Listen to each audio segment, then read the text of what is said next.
Auburn coach Pat Dye, All-American guard at Georgia. Key people for the Tigers. Running back Lionel James, big little man. Big man Bo Jackson.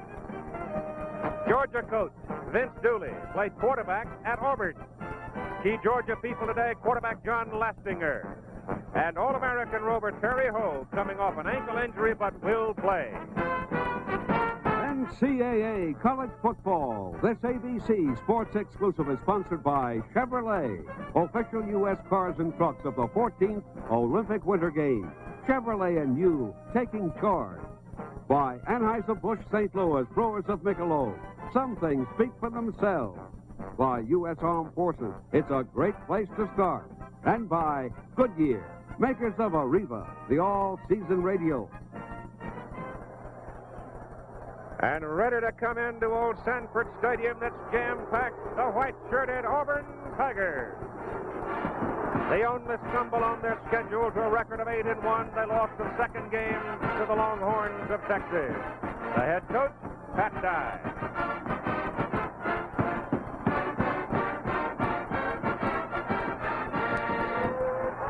And here come the Dogs.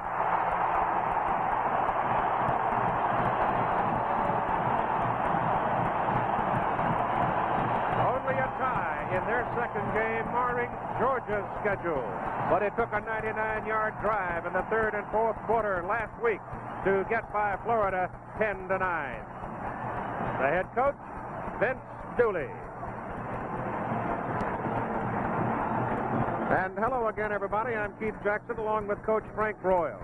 Teams ranked third and fourth in the nation, the highest-ranked teams that are going to meet head-on, I guess, this whole season, at least in the regular season, Frank. And every cliche, every homily has already been said. It's just head-knocking time, I guess. Both teams are very physical. They'll line up and play toe-to-toe, jaw-to-jaw, and this reflects the personality of their coaches who believe in running the football, playing defense, and kicking the ball. They just don't have a very fancy, but when they have to, they can throw the football. But I want to mention that this is the style of play that wins championships, particularly in this part of the country. Even in other parts of the country, when you look back at Bud Wilkinson, Darrell Roy, Woody Hayes, and coaches like this was their stock and trade. They believe very definitely that you pass for show and you run for dough, and that means championship. Play field position football because both these teams have outstanding kickers. Running game plays a big part in field position. Each time these teams take the field, they'll try to make one first down, then another, then another. If they don't score, they punt the ball, back them up, and let their defense take over. Georgia's offensive front about as good as anybody's, I think. Auburn's defensive front also outstanding. That collision ought to be something. Georgia defense has 4 seniors, 2 of them made all Southeastern Conference. Surprisingly, Keith, they've run it for as much yards this year as they did with Herschel Walker in the past. But they're running up against a strong defensive front. 3 all-Southeastern Conference players that know how to charge, know how to challenge, know how to be aggressive. Who wins in these cases? Usually it's the defense. So we will look for Georgia to open up maybe a little bit early on first down and throw more than they have in the past. I'm tired of talking. I am too. Let's get it on. Let's play football. The South's oldest college football rivalry, Auburn and Georgia, coming up. I don't care how many times you've been there, when you come to a ball game like this, my goodness, there's something special about it. Every nerve in your body has to be quivering. It was back in 1971 when these two teams came into this ball game undefeated, both with records of 9-0. But they were not as highly ranked as these two teams are. The series records reflected there, going back to 1892 at Piedmont Park in Atlanta, Georgia. The biggest upset in this series had to be in 1942 when Auburn defeated Georgia 27-13 down in Columbus.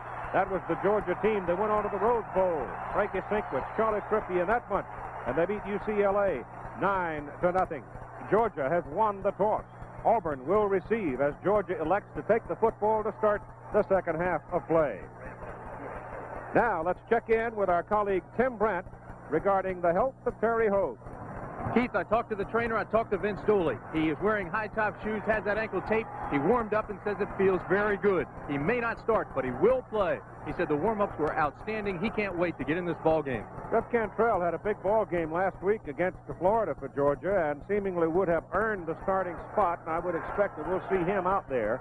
But at the same time, when you have a player the caliber of a Terry Hogue, he will play if he can walk in a ball game like this. The offensive picture for the two teams, you can see that they're both productive on the ground, especially so in the case of the Auburn Tigers. Sanford Stadium is stuffed. They may very well have an all-time attendance record by the time they get everybody off the bridge and into the ballpark. Kevin Butler, who may turn out to be an important personality in this ball game before it is done today, just as the Auburn kicker, El Greco, may turn out to be an important personality. Two very fine kickers. The principal return man for Auburn is Brent Fullwood. They like him to have the football, but very seldom do you get a chance to run the ball back against Kevin Butler. Kick return, Fullwood is averaging 16 yards per return. Butler's kick is high, long, deep. There will be no return of this one. So one more time, Butler makes the opposition start at the 20, and it'll be Randy Campbell pulling the trigger. Bo Jackson will line up at right halfback at 226 pounds. Lionel James at left halfback at 170 pounds. And a freshman who was a dynamite performer last week with 219 yards, Tommy Agee. Chris Woods, wide receiver, 6 feet 185. The ball is put on the 20 now, and here's the first snap of the ball game for the Tigers. Auburn in white. They play on grass, real grass, here in Athens. The ball goes to Bo Jackson to the line of scrimmage, and that'll do it. The offensive front for the Auburn Tigers, Ed West, the tight end, 6'1", 235. At tackle, Steve Wallace, 6'6", 265. David Jordan, 6'6", 260. At center, Jan Cowart, 6'2", 230. Jeff Lott, 6'3", 270. And Pat Arrington, 6'6", 260. They are pro size up front. We'll set the Georgia defense for you in a moment. Second down and 10, Auburn from the 20. Out of the wishbone, Campbell bellies it down, goes outside to Lionel James, and James gets around the corner and gets a first down for Auburn. And that is a basic play out of the wishbone. Knox Culpepper made the tackle for the Georgia Bulldogs. The key block on the right of your screen, Bo Jackson, the leading ball carrier, also blocked. You can see that the pitch is the outside man as the Georgia end gets blocked. Watch it on the sideline right over here. Number 34 puts him on the ground, and James goes for the first down, something Georgia did not want to happen. The Auburn back getting outside. From the 34, first down for Auburn.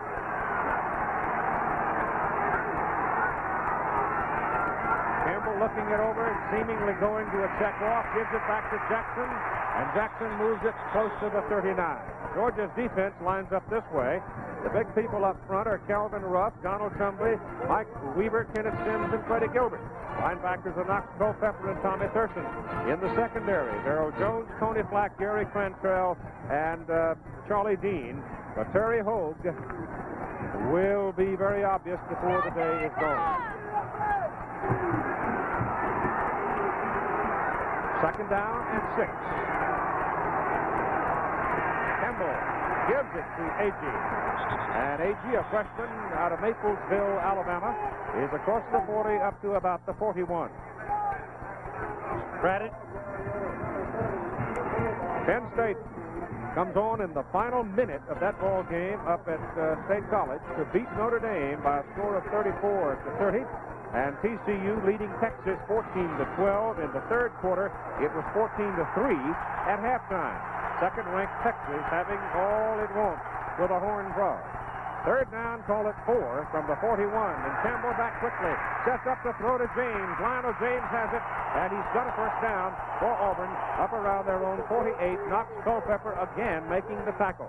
Knox is the son of the man who played fullback a few years ago here at the University of Georgia. Young Knox is a junior out of Atlanta. Young Knox Culpepper is the leading tackler, 111 plays so far this year. Been all over the football field, making key tackles for the Georgia Bulldogs. Auburn Tigers now starting at their 20 have moved out to successive first downs. They have it now first down at their 48. And again, Campbell takes the long count, rides it down, goes outside. Lionel James hurdles over one man, cuts it back inside, and makes something out of nothing. It looked like the Dogs were going to get him outside, but the little man cut it back inside, and finally it was Kenneth Sims that brought him down. These numbers reflect the ability of the Auburn running back. Jackson leads the Southeastern Conference, 7-yard average. James 6'3", 85'7". Georgia's defense will try to force Campbell to keep the ball on the quarterback option, not let the backs get it.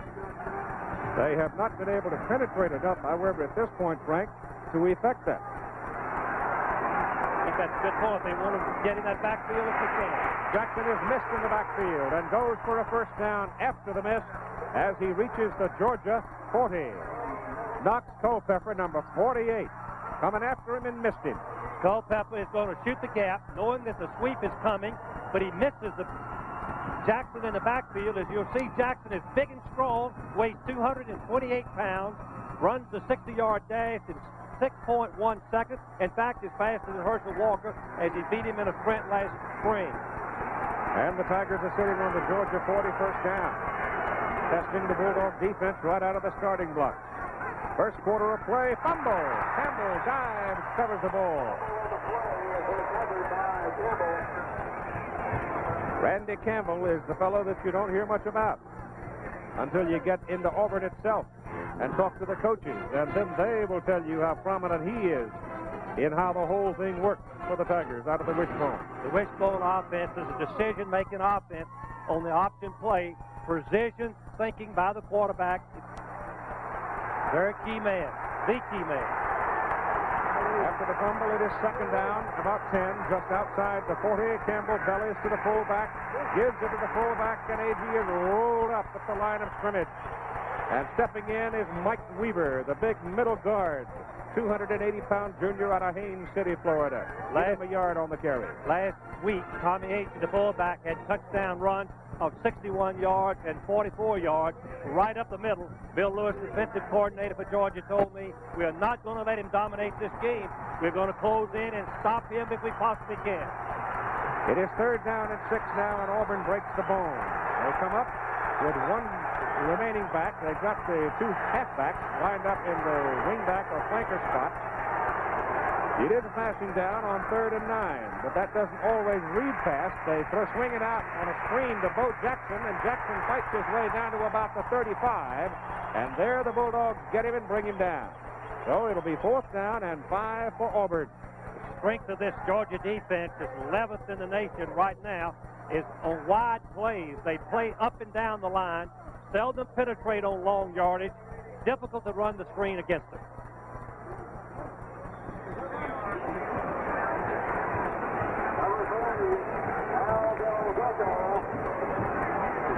It'll be a 52-yard field goal try for Al Del Greco. 52 yards. The hold is good. The kick is up. It's no good. It hit it right at the corner. Just missed it from 52 yards. And so with 9:03, Georgia holds and gets the ball. Watch it, how close it was.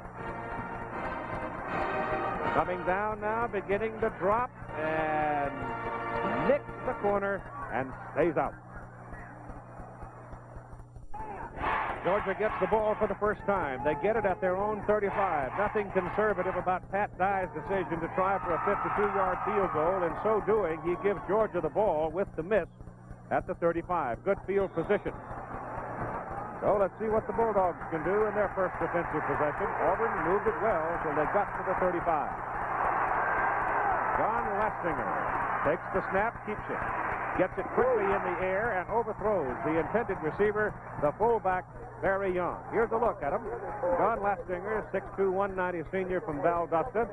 Keith Montgomery opens at tailback, 190-pound sophomore.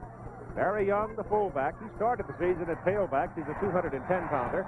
Herman Archie's a big targeted flanker, 6'5", 195. And Kevin Harris, the wide receiver, 6 feet, 195. And David McCluskey is now in at the I-back position for Georgia. He's a fresh big fellow, but they give it off to Young, the fullback.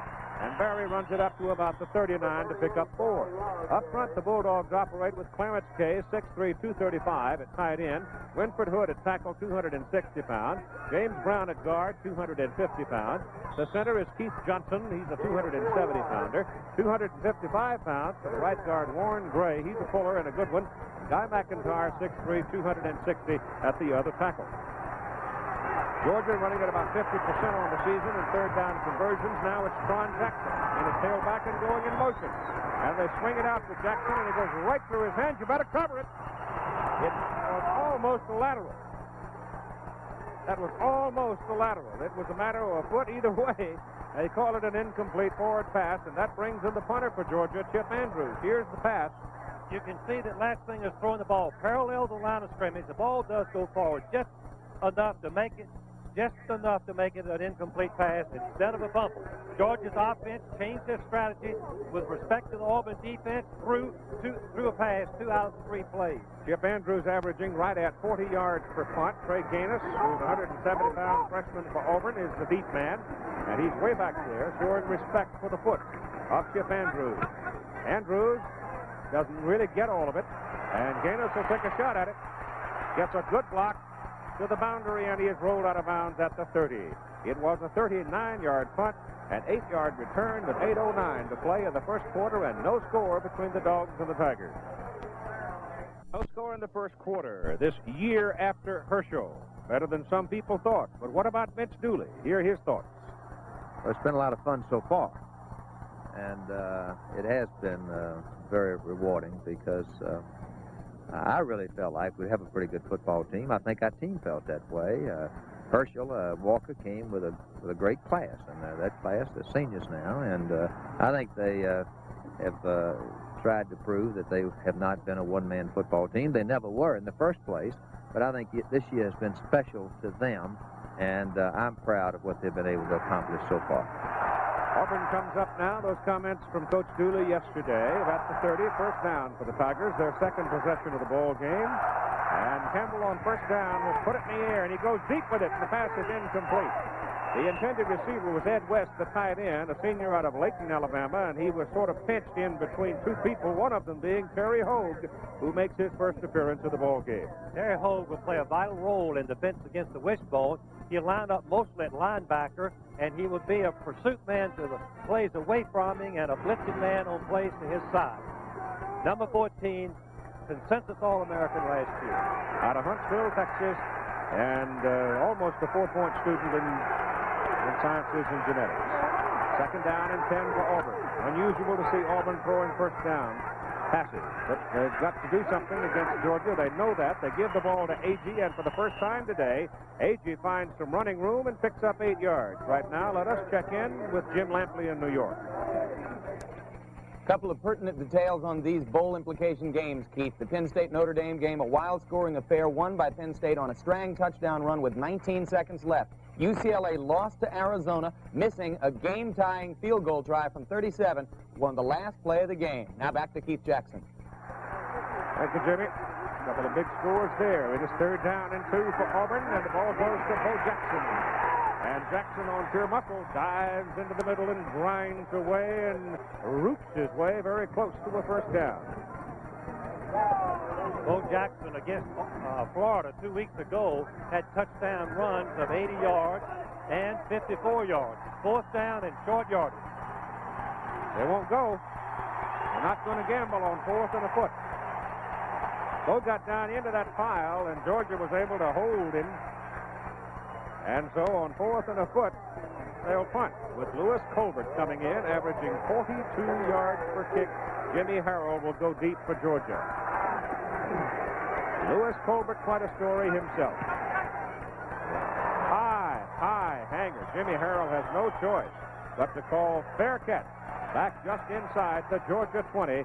It was a 42-yard punt with no return, and we have no score.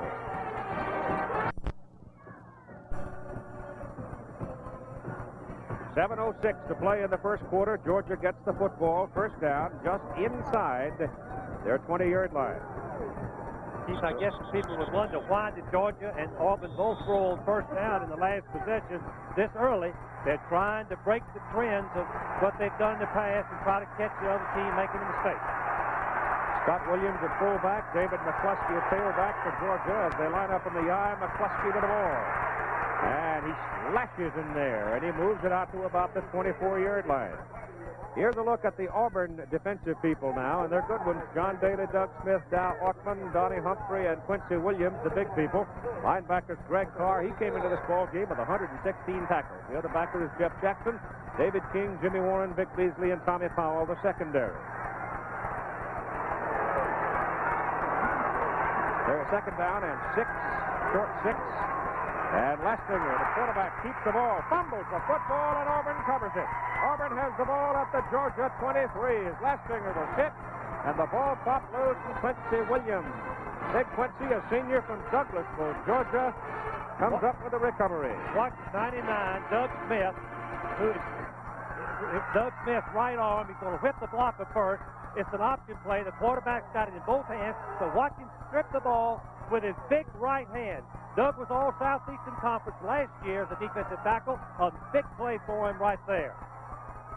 Now Quincy Williams comes across and pounces on it, and Auburn's in business after the Georgia turnover at the Bulldog 23. They line up in the wishbone.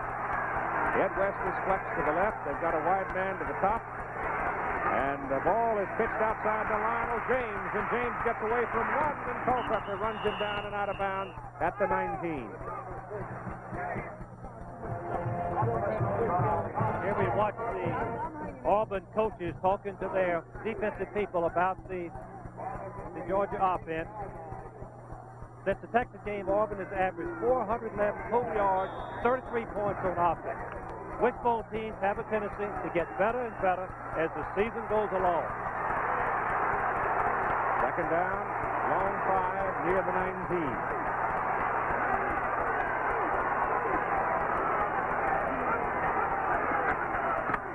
Hidden off to the fullback, kept by the quarterback, number 90, Freddie Gilbert, defensive end, senior from Griffin. Grabs Randy Campbell and throws him down. Freddie Gilbert, number 90, is the big playmaker for the Georgia defense, and he has been for the last 2 years. He has 20 plays where he's tackled opponents for a loss or sacked the paper. And he has 10 sacks and also 10 plays tackling for the loss. Just a great player, as the tackle chart shows. Third down and a short 6 for a long time.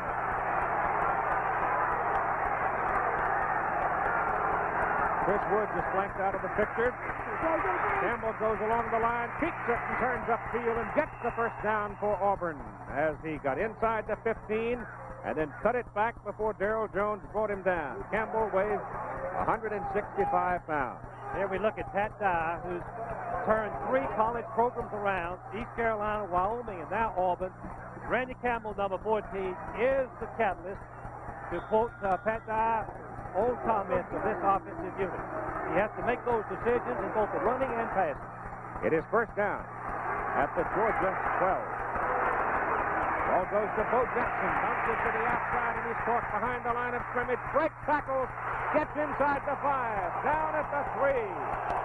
That's why Pat Dye says Bo Jackson's one of the best athletes in the country playing football. 2 Georgia people had him, and they just simply couldn't hold him.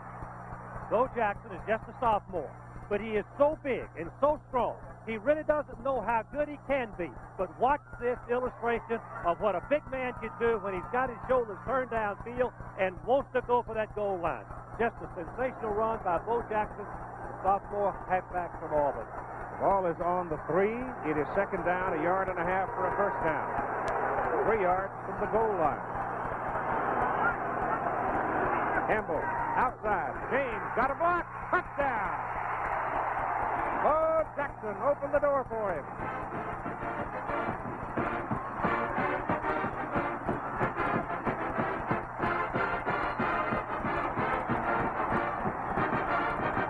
Watch the blocking on the right. The triple option. Georgia elects to stop the fullback, stop the quarterback. The great block of the defensive halfback Jones, number 17, lets James walk into the end zone. It'll go into the books as a 4-yard run. It was just outside the 3. They call it 4, and it's 6-0 Auburn. Here's the extra point try by Del Greco. The holder is Mike Mann, the quarterback, and everything works to perfection. He's 34 out of 34 in extra points for the season, and at 4:34, Auburn goes on top. Number 87, Ron Middleton, the tight end. Watch him seal off the inside. When a ball carrier, when the fake goes in to the fullback, you have a chance to seal off the linebacker, Culpepper, allowing James to go in for the touchdown. Great execution, and we'll be right back after this. Field position football. You make a mistake, they make you pay for it. That's the history of both teams. And Auburn just put one on Georgia to lead 7-0 with 4:34 to go in the first quarter of play after the Georgia quarterback fumble. Darrell Jones is one of the deep men. Kick is well back in the end zone and out of bounds in the end zone. It'll come out to the 20 where Georgia will have it first down. ABC's NFL Monday Night Football just down the road from Athens.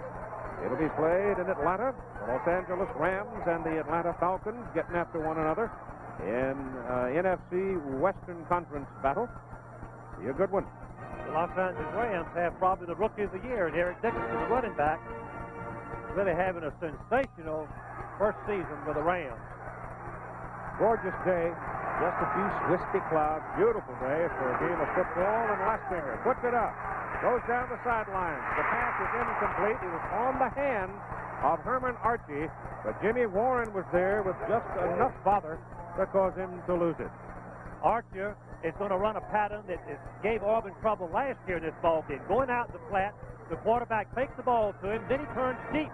But since the halfbacks last year were burned on this for an 80-yard touchdown pass, Jimmy Warren is there. He doesn't play it very effectively. Archie had his hands on the ball, but couldn't hold it. Second down and 10. Handed off inside to the fullback, Barry Young. And the senior from Swainsboro gets about 2, maybe 3 on the plunge up the middle. And so it brings up 3rd and long for Georgia and probably another passing down. That's capacity here at Sanford Stadium. It has been sold out all along through the season. And it's going to put Georgia up among the attendance leaders in the country, obviously, with the addition here. They used to set them up on the railroad tracks up there where they could preload, but they filled it in now and made it one of the bigger stadiums of the country. 11,000 Auburn people are here. Lestinger on an option, tries to cut it back up the middle, and he is nailed by 41, Pat Thomas, a sophomore linebacker. He just locked his legs, and Chip Andrews will come in to punt. So the Auburn defensive people are containing the Georgia offense quite well. They're doing an effective job. Georgia has changed their game pattern. They've thrown on first down on both series, both possessions, and it's been incomplete, forced them into a punting situation. Trey Gaines goes back. Chip Andrews to punt. His average coming in is just right at 40. His first punt was a 39-yarder, and Gaines had an 8-yard return. High hanger. And a fair catch is called by Gaines. And downfield, Auburn will have it first down at the 34. Yesterday, in talking with the coaches, I visited with Pat Dye about the makeup of this team. This football team is hungry. It's made up of a group of seniors that had a lot of faith in me and our staff when the transition was made several years ago. Had a lot of faith in Auburn to come there under the circumstances that they came there. And a group of young players, sophomores and freshmen, that believed in a dream when we went out to recruit them 2 years ago. And that's what this football team is made up of. And it's been a very exciting season and a very rewarding season. And we're excited just to have an opportunity that we have today. The opportunity they have today, as you saw Jackson pick up about 3 yards, is this. If they beat Georgia today, they'll snap a string of 23 consecutive wins in the conference for Georgia. They'll snap 24 straight wins between the hedges. They will guarantee a share of the SEC title, and quite possibly, if they can handle Alabama December 3rd, they'll go to the Sugar Bowl. Up the middle, Jackson. A little delayed draw to Bo Jackson, and he blows it out of there and picks up a first down at midfield where Tony Flack brought him down. This is a play that Auburn has had it. The play starts to the right. Georgia linebackers move very quickly in that direction. the hand back to Jackson going, and you can see the natural hole that was made by the fake to the right, coming back to the left. Jackson nearly scored. They don't give him midfield. They mark it close to the 49, just inside the 49 for the first down. Jackson now 35 yards on 6 carries. First down pass by Campbell down the middle. Incomplete. His tight end, Jeff Parks, was open to him, and he missed him. Looking at scores, Nebraska out 6-0 over Kansas in the first quarter of their ball game. Illinois headed for the Rose Bowl. That'll lock it for them right there. That's their ticket. And SMU leading Texas 9-0 at halftime. And BYU, Colorado State. Gordon Hudson was hurt. They're a great tight end for BYU, and it hurt them some. Florida was a winner today over Kentucky. And Alabama and Southern Miss in a pretty good football game. Second down, 10 Auburn, just short of their 49. They lead 7-0. 2 minutes to go, first quarter. Campbell with the ball, going down the line, turns it back inside. Terry Hogue had come up from the rover back position, and he took away the option man. He was shoulder to shoulder, in fact, a huge shadow over little Lionel James, and there was no way that Campbell could get him the ball. This is the strategy that Georgia wants to use. Stop the fullback, stop the pitch, and make Campbell, who only has slightly more than a 1-yard average running the ball, keep it on the option play.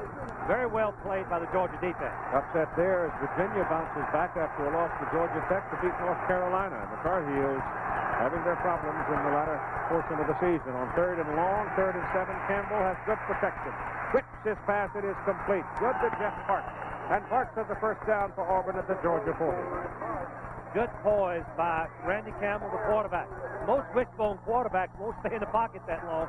They take off and run with it. But Georgia had no rush, gave him plenty of time to finally spot the receiver and hit the key first down pass. Georgia Tech rolling against Wake Forest. They have a chance to finish with a winning record in the ACC. Pittsburgh beat Army today. Panthers look like they're headed for a bowl game. Campbell on first down. 24th time this season they've thrown on first down. Bulldogs are chasing him. He gets his pass away, and it is incomplete. And he's lucky to get it back. And Darrell Jones is howling that Jeff Parks, the tight end, shoved him. Otherwise, he might have had an interception, but he gets no call. Georgia defense knocked Jackson coming out of the backfield down. He was the first choice receiver. He never did get up and get in the pattern, and Campbell was just trying to scramble and get rid of it, avoid the loss, and it could have been offensive pass interference on Parks' part down at the end of the play. Ball is at the 40 of Georgia, where it is second down and 10 for Auburn, and you've got 53 seconds to play in the first quarter. First win of the year for Yale. Norman Cose's Bulldogs beating Princeton. Hogue comes creeping up along the line of scrimmage. Let's see if he comes on a full blitz. He does, but he's behind the play. They hand it off inside to Lionel James, and it's the first time today that they have sent Little Train up the middle, and he gets something out of it. The Georgia defense continuing to do their part. The lone touchdown for Auburn was set up by a fumble by the Georgia offense. The defense doing a good job of containing the Auburn offense. Tim Jesse comes in, number 25, 200-pound sophomore from Alabama. Replacing Bo Jackson at the right halfback spot. Jesse has very good speed. He's a rangy sort of a fellow with a big stride. Here's again that offset now as they line the two halfbacks up in a flanker spot and give the ball to Tommy Agee. And Agee will not get the first down. Freddie Gilbert was the man that slowed him down, and then he got some help. And Calvin Ruff, number 86, really put a shoulder on him and knocked him away from the first down marker. Fake pass and run by Wishbone team aren't usually effective for the simple reason they don't throw that much to get the Georgia defense to take the bite and rush the passer, opening up a natural hole. Georgia defense showed their speed, their ability to play the fake pass and run. Fourth down and 4. Bo Jackson has come back into the lineup, and Auburn's going to go. The ball is at the Georgia 34. So they'll either leave it in around the 30 for Georgia, or else they'll get themselves a first down. Campbell coming down the line on the option, turns back in the middle, sticks his head down and dives for it. It just depends on the mark. Keith, they did not give him a spot for the first down. It's short. Georgia takes over.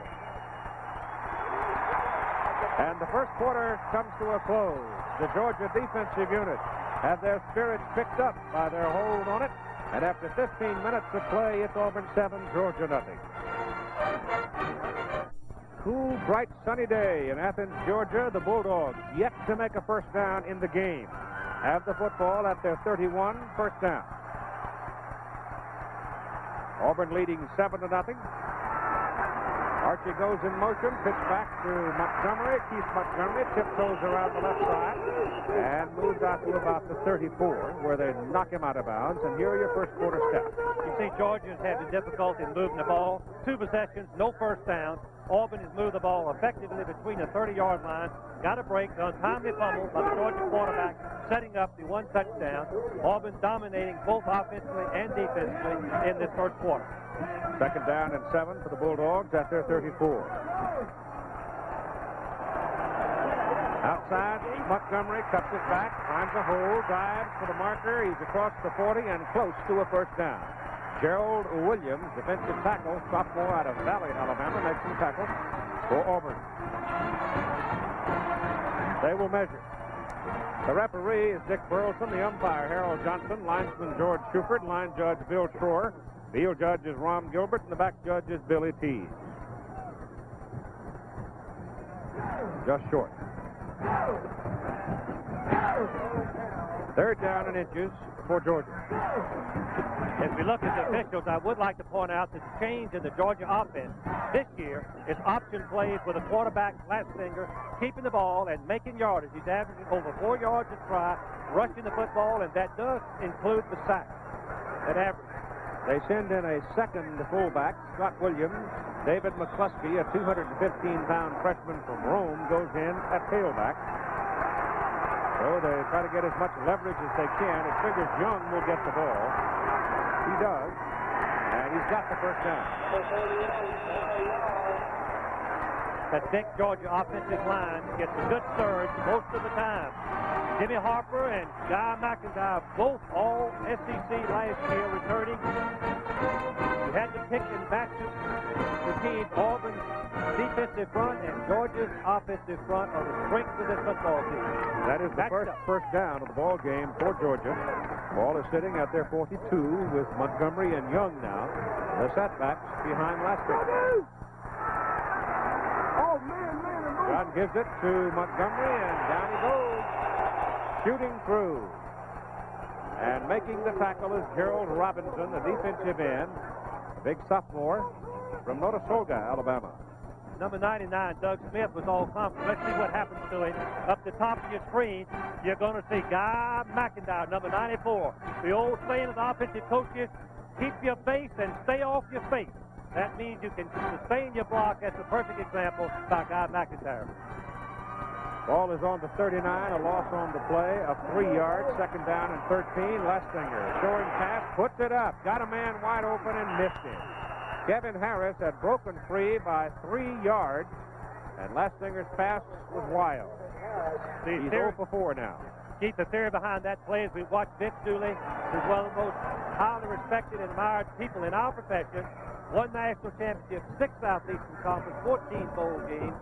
Really a great football coach. But Georgia was taking advantage of the eagerness to tackle of David King, their fine quarterback. He took the fake, receiver wide open for the touchdown. Third down and 13. Lestinger trying to touch it downfield. He's wild again. He had Harris in between backs and tried to touch it into him, but he missed him by a good 4 or 5 yards. So Lestinger having a rough start in the ball game. Well, you're going to see Harris. He's not going to be very open over on the boundary. He's got Quincy Williams and Robinson in front of him. Lestinger does playing very wisely as far as I'm concerned. He overthrows him right here, gets the ball out of bounds. Lestinger is not known as a passer on passing down. Mostly play action passes on running situations. I know a lot of quarterbacks that would hit him right there, though. He had a good 8 yards of clearance for quite a long time. High hanging kick this time by Chip Andrews. Dandy back at the 16. Craig Gaines. Oh, he's collared on the 22. 46-yard punt, 8-yard return, and a flag. The flag is back at the line of scrimmage. Could be on either Georgia or Auburn. Normally on a situation where the flag was dropped, could be defensive holding. Let's wait and see what the options are. Must be complicated. Personal foul from Georgia. I thought it was looked at now almost a clothesline down there on Gaines. Well, let's see where they're going to mark it from. Keith, I'm glad you mentioned the clothesline because that's something that's been made illegal in college football. You cannot tackle with an extended arm in the face. You cannot make contact, so they're going to go back and make Georgia kick the ball again. Andrews had hit a 46-yarder. Gaines had an 8-yard return. So the personal foul is going to back Georgia up, and Auburn should get the football in very good field position with 12 minutes and 44 seconds to play in the first half, and the Tigers leading Georgia by a score of 7-0. Under these circumstances, I think that's a good decision. First is Broadway had gotten off a beautiful punt. Andrews had gotten off a beautiful punt, and here's the call. Personal foul on the kicking team. Replay 4th down. And it just backs Georgia up and forces them to kick again with a chance to something to happen dramatically in Auburn's favor. Standing at the 10, should hit it around the 14-15. If he gets it over the 15, Auburn's going to have a chance to block it because they've got 10 men up. Now they dropped 1 out, 2 out. Still 9 people up there. Not as good a kick either. Sort of shanked it off the side of his foot and takes an Auburn bounce back upfield. So that's the difference from the 22 up to the 48. That's a 26-yard difference. 12:33 to play in the first half. Keith and Frank mentioned the Lassinger's wild throws in that last series. I just talked to John Williams. He says he is going in next series to be the quarterback for the Georgia Bulldogs. Todd Williams, considered by some a little better passer than John Lastinger. He's a sophomore out of Waycross and figures the heir apparent to the quarterback job for next year. He played quite well in the opening game, actually, against UCLA. And Keith, he brought the Bulldogs back to a tie against Clemson in the 4th quarter with some outstanding plays. Gary Cantrell is back in, and Terry Hogue is out now at that roverback position for Georgia as Auburn goes to work first down. Just outside their 48, give it to Bo Jackson, hit behind the line of scrimmage, hit twice, hit 3 times, and finally down by Culpepper. Tommy Thurston had a shot at him, but he is so big and so strong. They list him at 230. Bo said he actually weighs about 226. Those are games that are coming up here on ABC. Army-Navy out of the Rose Bowl in Pasadena on Friday the 25th. Then down to Aggieland we go for that annual between A&M and Texas. And then December 3rd, Alabama and Auburn at Legion Field in Birmingham. Second down, call it 5. Ball is at the Georgia 46. And Campbell's pass. Good. Thrown quickly. Good release to Clayton Buford. Buford had come to Auburn as a quarterback. I remember his freshman year. He played some against Alabama. Played pretty well as a quarterback. But he found that he could get more work and more playing time as a wide receiver, and that's where he's working right now. It's good for a first down at the Georgia 38.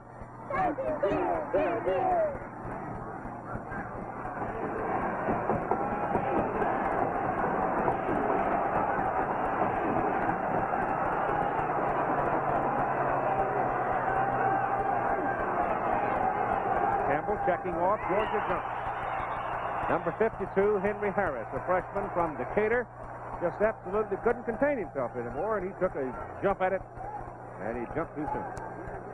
Campbell is changing the play. He sees something that he doesn't like, or he sees something he could take advantage of the Georgia defense. On the previous play, he saw the one-on-one coverage and went to the receiver Buford for the first down. The wishbone quarterback, I mentioned again, Dead ball foul. Illegal procedure. Defense. the wishbone quarterback is a position of decision-making, both on the option play and using the audible. 5-yard penalty moves it back to the 33, where it is first down and 5 Auburn. That's another mistake by Georgia.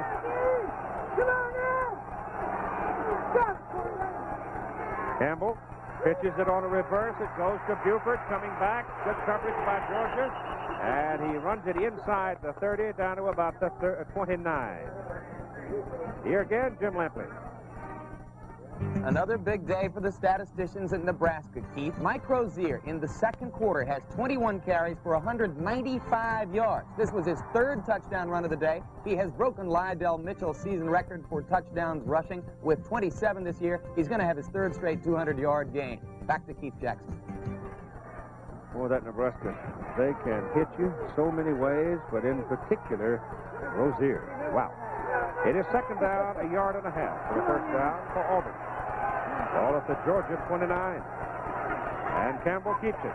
Gets the first down as he stops at the 26. The Georgia defense again making Campbell keep the ball.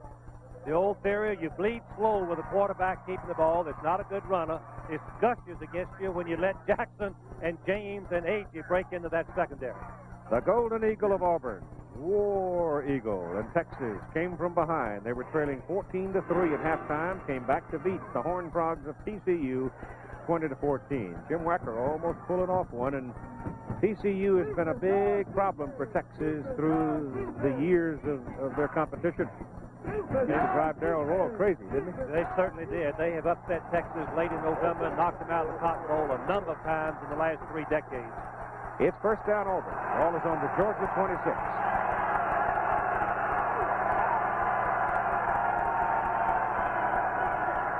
Campbell pitches high in the air. Bo Jackson gets out there and turns in a big play. All the way down to about the 6-yard line of Georgia. Tony Flack finally brought him down. What a great play by Randy Campbell.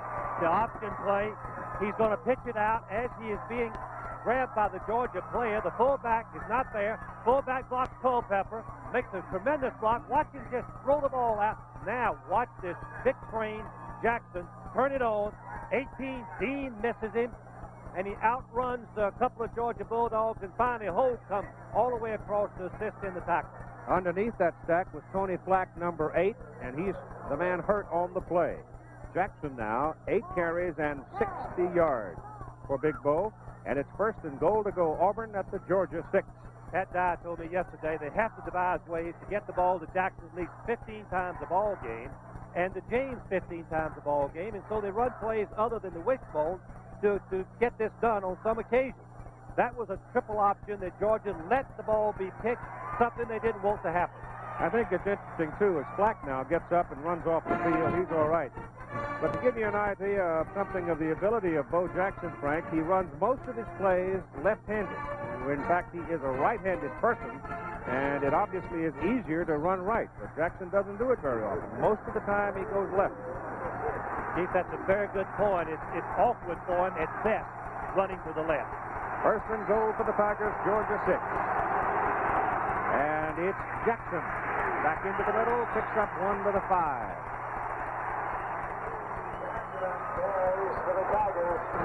We look at Pat Dye giving the plays to the receiver, going in and calling it for the quarterback. What a fine football coach this man is.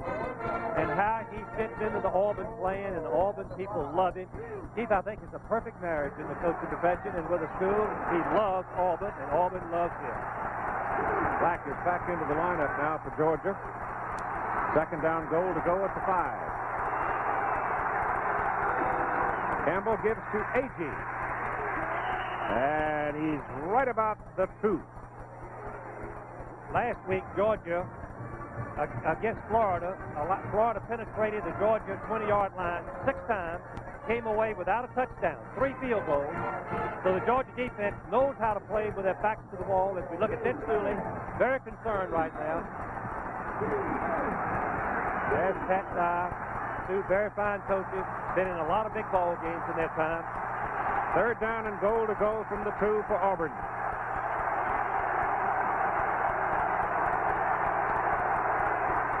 Campbell wants to throw. Hit hard. And dropped on the 4. Knocks Culpepper. Knox Culpepper is going to number 48, makes a critical play. He reads the play. Now he makes the decision to go and pick up the tight end and then decides to rush the passer, forces Campbell to cut back and make the play into apparent field goal position. Another goal line stand for the Georgia defense. Del Greco is in for the field goal try. It'll be a 20-yarder. If he makes it, he will tie Auburn's career field goal record of 38. Man gets it down. Del Greco gets it up and nails it. With 8:03 to play in the first half, Auburn builds its lead now to a 10-0 score over the Georgia Bulldogs.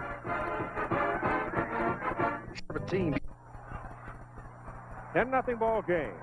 Auburn leading Georgia with 8:03 to go in the first half. Albert Manning, number 27, and Gary Moss, number 24, have gone in to return the kick for the Georgia Bulldogs. So you got new people in there to run that ball back. Number 3, Del Greco.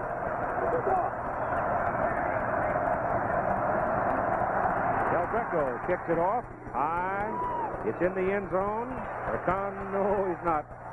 He started to come and then decided to put it down.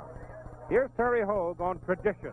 Well, I think what's meant by that is just that the program at the University of Georgia has recruited winning people over the past few years, and what they put out on the field to play are not necessarily the fastest, not necessarily the greatest athletes, but people that are going to give 100% for 60 minutes and are going to play with their heart.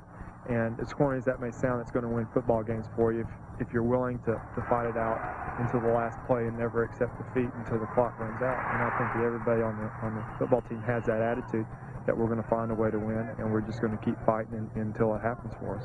You saw the defense exemplify that. Now it's up to the offense to reflect it as well. Todd Williams has gone in replacing Lastinger at quarterback. They run an option play with Ron Jackson, and Jackson picked up about 3 yards.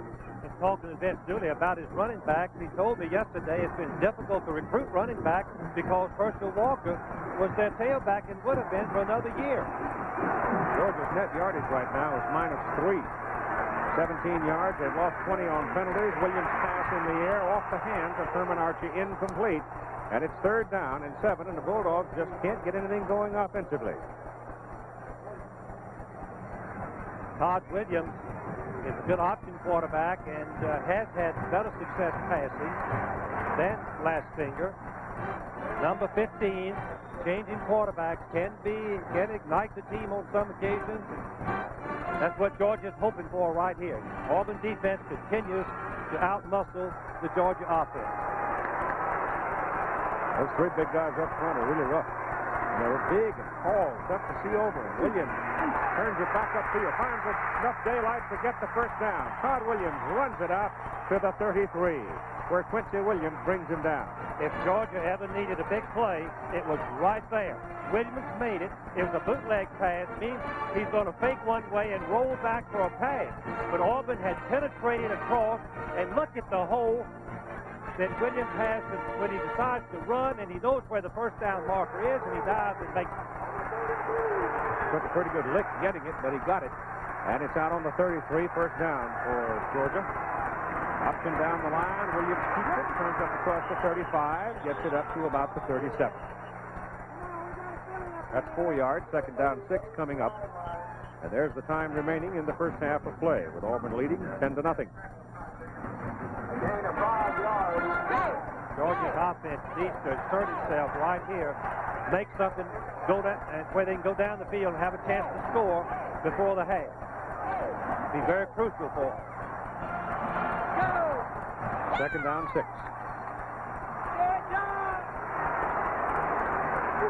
That's Archie in motion. Williams looking. Throws it to Archie.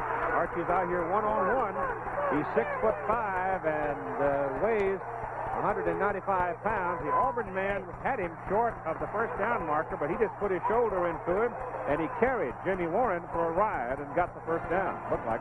When you throw the ball out to the wide receiver who has gone in motion, you have a chance to get a soft corner, meaning that the defensive cornerback is laying back, and Archie has time to get the ball. Now, once he gets the ball, he becomes a good runner. Warren, number 45, lassos him to the ground, but not before the first half. 44-yard line, first Georgia pass completion of the game. 6:14 to go in the first half, and Archie goes to the wide side of the field. Williams hands it off up the middle, and the gain by the fullback Young to the 49. That's a good 5-yard pickup there. With Williams in the ball game, he now, with his option abilities, spreading the Auburn defensive people a little bit. Georgia getting a little better angle for its blockers up front. So consequently, they're moving the football. They have not been able to do it previously, as you can see. That fumble resulted in an Auburn touchdown.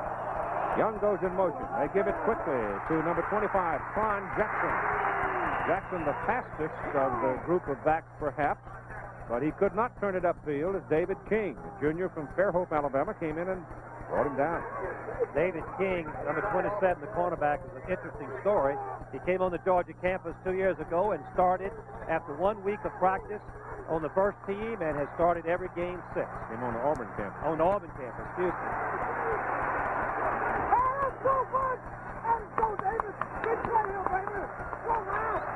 Folks in that balloon couldn't get a ticket. They're trying to work their way over here so they can watch some. 3rd down and 3. Short 3. They go back to Jackson, and Jackson won't get it. No chance. I mean, he just ran into a crowd, and everybody over there was bigger than he was, in particular Doug Smith at 6'6", 275. Jackson weighs only 175. I was going to give up 100 pounds. You're not going to get much. Well, Georgia's tailbacks are not all that effective running the ball. Jackson, of course, made a bad cut there. He should have stayed inside instead of going to the outside. So Andrews has to come in to punt again. His last one was 28 yards. Auburn's going to get the ball with about 4:15 to play. Trey Gaines is standing back on his 10. Andrews gets it up high, and Gaines calls a fair catch. Georgia ought to be able to kill it pretty deep, and they are inside the 5. Down on the 3. Well, that's the way the kicking game's supposed to work. Andrews hits a high-hanging 45-yard punt. Steve Boswell puts it down on the 3, and that's where Auburn will have the ball. Number 3 ranked Auburn, first down at their own 3, leading number 4 ranked Georgia 10-0. The Georgia defense getting its back up here in the last series will try to hold them deep. You've got 4 minutes and 6 seconds to play in the first half. They'll try to give the offense some field position. This is one of those territories that causes the coach to fret considerably because a mistake here really hurt you. Auburn cashed in a Georgia mistake deep in its own territory. Give it inside to the fullback. No, they don't. They go outside to Bo Jackson, and Jackson runs him out of trouble, and he's still going. Nope, he hit the chalk. He hit the chalk back around the 31, near the 32. He almost broke that thing for 97 yards, but he did step on the boundary as he crossed the 31 marker. The amazing thing to me is that Auburn would run the triple option from their own 5-yard line. You can see that Georgia got caught inside, a block by little James on the cornerback flat. Hogue is now playing free safety instead of cornerback. He gets outrun by Jackson, but Jackson steps, I believe, right there. Oh, there he is, left foot coming down right there. Beautiful execution on the triple option, getting Auburn out of trouble. Gain of 28 yards on the play. It's first down Tigers at their own 31.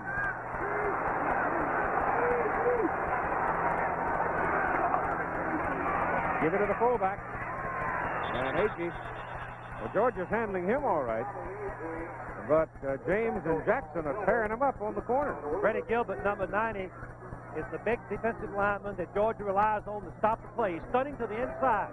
He comes free. He reads the fullback. The fullback has the ball, and he makes the tackle. He wasn't blocked. He was the one, the player that Campbell was going to read an option. Campbell misread it, left the ball there. Gilbert makes the play. Second down and 9. Jesse is in. Bo Jackson out for a moment to get his breath after that 28-yard gallop. Actually, he ran much farther than that, but he had hit the chalk. That's Campbell keeping, gives it ahead to Lionel James, and James is up close to the 40. He's short of a first down, so they'll be looking at 3rd and short. The Georgia cornerback is forcing so deep in the backfield that the quarterback is pitching to the halfback in front of the Georgia defensive end, something you rarely see in any type of option. It'll be 3rd down and 2 plus, about 2.5 to keep it. The Auburn offensive line continues to do their job. 2 all-conference players there, Arrington and Jordan, leading that charge.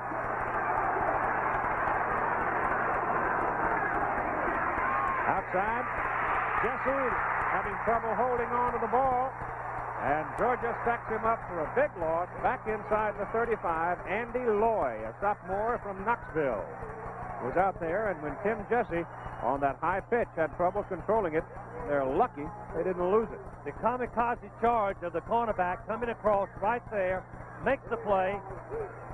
Could have been a fumble, as Keith mentioned. Now Auburn has to punt. Lewis Colbert's first punt and only punt so far today was a 42-yarder. Jimmy Harrell is deep for Georgia. Oh, he's got another good one. He kicks with a half a foot. Harrell with a good return from the 16 to the 26, 27, 50-yard punt. Give him 11 yards on the return, and even 2 minutes to play in the first half. And Auburn leads it by 10. All right, with 2 minutes to play in the first half, Georgia has the ball at their own 26. And Kevin Butler, their outstanding place kicker, has been warming up on the sidelines. They would really like to have something on the board before they go to the clubhouse. They're double wide to the bottom of the picture. Williams quickly to Archie for a screen. Now he wants to throw it. Throws it up in the air for Kevin Harris. Harris downfield. Is run over by the defensive man, number 31, Vic Beasley. But the key to it is Beasley timed it just right and did not make contact with the intended receiver until the ball was there. A little razzled down. So the play that Archer made yards on early in the game, now he drops back and he throws the ball. And Beasley, number 31, not knowing where the ball was, got his hand on it, Keith. Watch it again. Beasley is looking at the receiver, not at the ball, because he's beating on the plate. He's trying to catch him. Now all he does is raise his hand. At the same time, Harris puts his hands out to catch the ball. Archie had thrown the ball another 5 yards. Harris would have been long gone with it. As Todd Williams pulls it down and keeps it and runs it for about 5 yards to the 31. Ben Thomas on the tackle, a big junior who stayed at home to play football. He's from Ashburn, Georgia, which is not very far from the Auburn campus. You've got 1 minute and 36 seconds to play in the first half. Timeout. Speaking of campus, let's take a look at Auburn. In the land-grant tradition, Auburn is a people's university based in research, instruction, and extension. From coal gasification to new rabies vaccine, Auburn is on the frontier of meaningful exploration, making the quality of life better for all of us. For 7 generations, Auburn has been serving the public as each generation helps form the next. The genius of Auburn University is that of Auburn's history, Auburn's people, and Auburn's place, the sum is greater than its parts. Well, you've had 2 Georgia mistakes, really, that have contributed heavily to a 10-0 Auburn lead, a fumble by Lastfinger. Auburn stuck in the end zone. You had an illegal procedure or encroachment against Henry Harris. That kept Auburn moving, giving them a 1st and 5 situation, and they moved it on down. And now, if Herman Archie had been able to throw the ball just another 5 yards farther, Kevin Harris would have scored. Would have, and could have don't necessarily indicate blood relations, do they?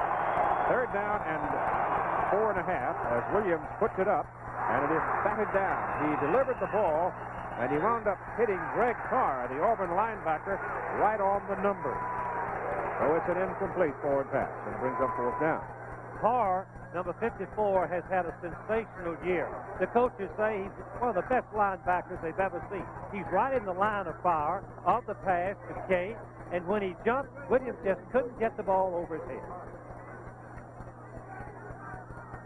And that brings in Chip Andrews at 1 minute and 32 on 4th down and 4.5. He'll punt it away to Trey Gaines. His last punt was a 45-yarder. He has had 1 full one of 28.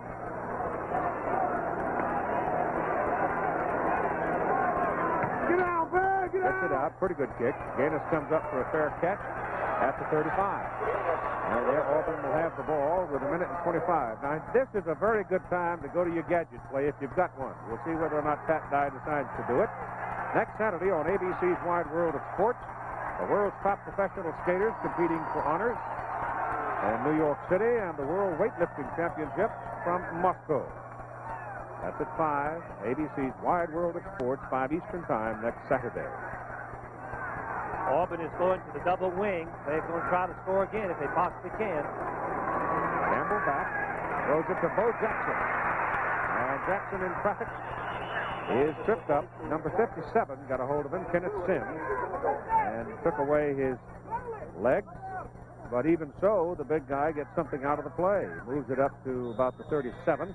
This being the second game in a row in which Georgia has not scored a touchdown in the first half. How good an athlete is Bo Jackson. He's the first Auburn athlete to earn 3 letters in 1 year in 30 years. Campbell keeping it. Jackson turning the play. He's taken away from him. Campbell has to keep it. And little Randy runs for a first down at the Georgia 40 before Andy Loy shoves him out of bounds. It's the Randy Campbell show right now. He's playing a sensational game. Once again, Georgia is going to force the quarterback to keep it. But where was the linebacker? The linebacker should have been scraping off into the gap inside the defensive end. But for some reason, he gets faked inside. Now, Williams uses his head right here. He wants to get outside and stop the clock. He picked up a good block by his wide receiver, and he does just that. Campbell has now run for 40 yards in the ball game. It's at the Georgia 41, and it's the first down for the Tigers. And the time, 44 seconds to play in the first half. They get all banged up inside. Looked like Campbell wanted to belly it to his fullback and then pull it out and go to James, but they got all tangled up inside. There's a penalty flag, and it looks like the penalty may be against the Tigers. The right tackle, Wallace, jumped offside. A little bit eager, wanting to get to the linebacker and block him.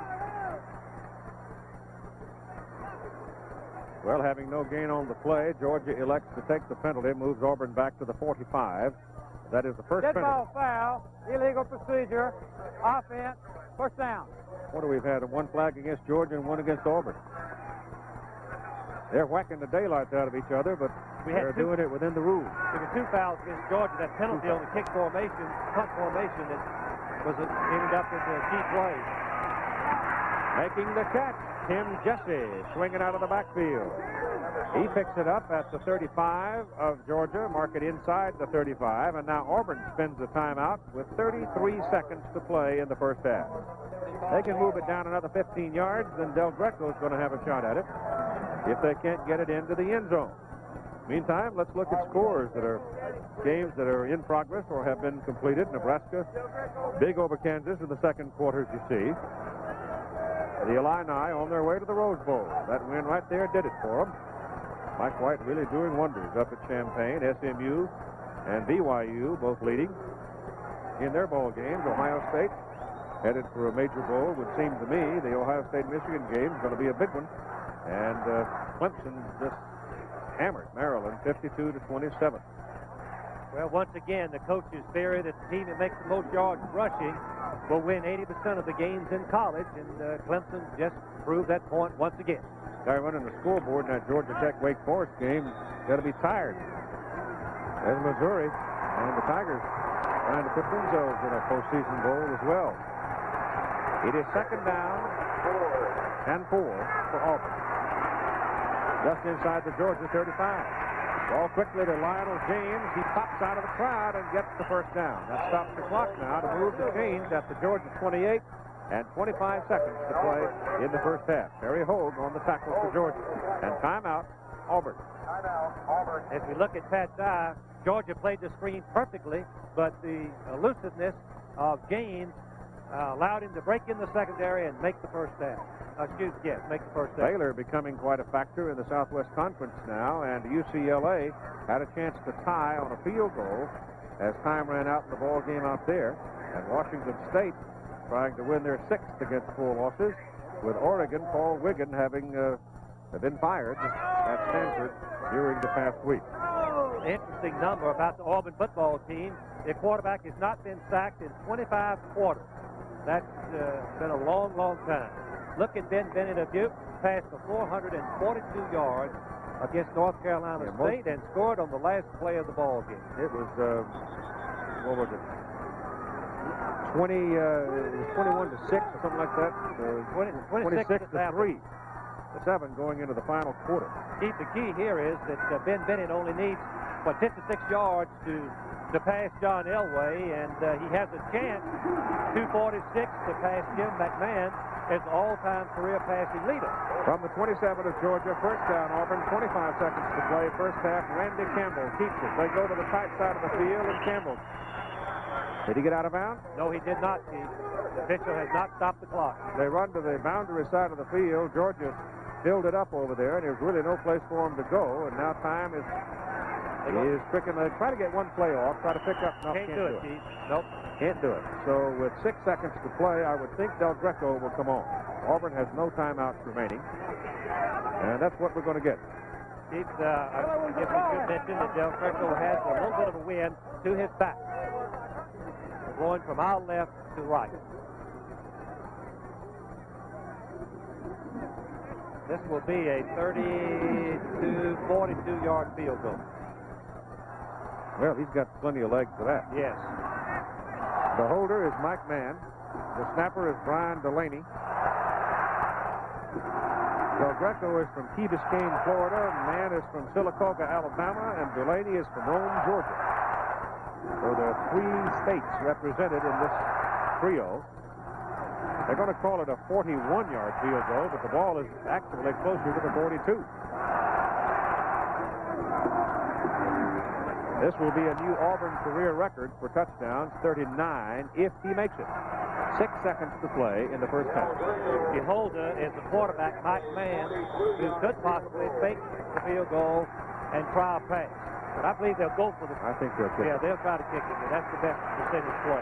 He's 3 out of 4 from this distance this season. Hit a 20-yarder earlier. Plenty of legs. He knocked it right through there.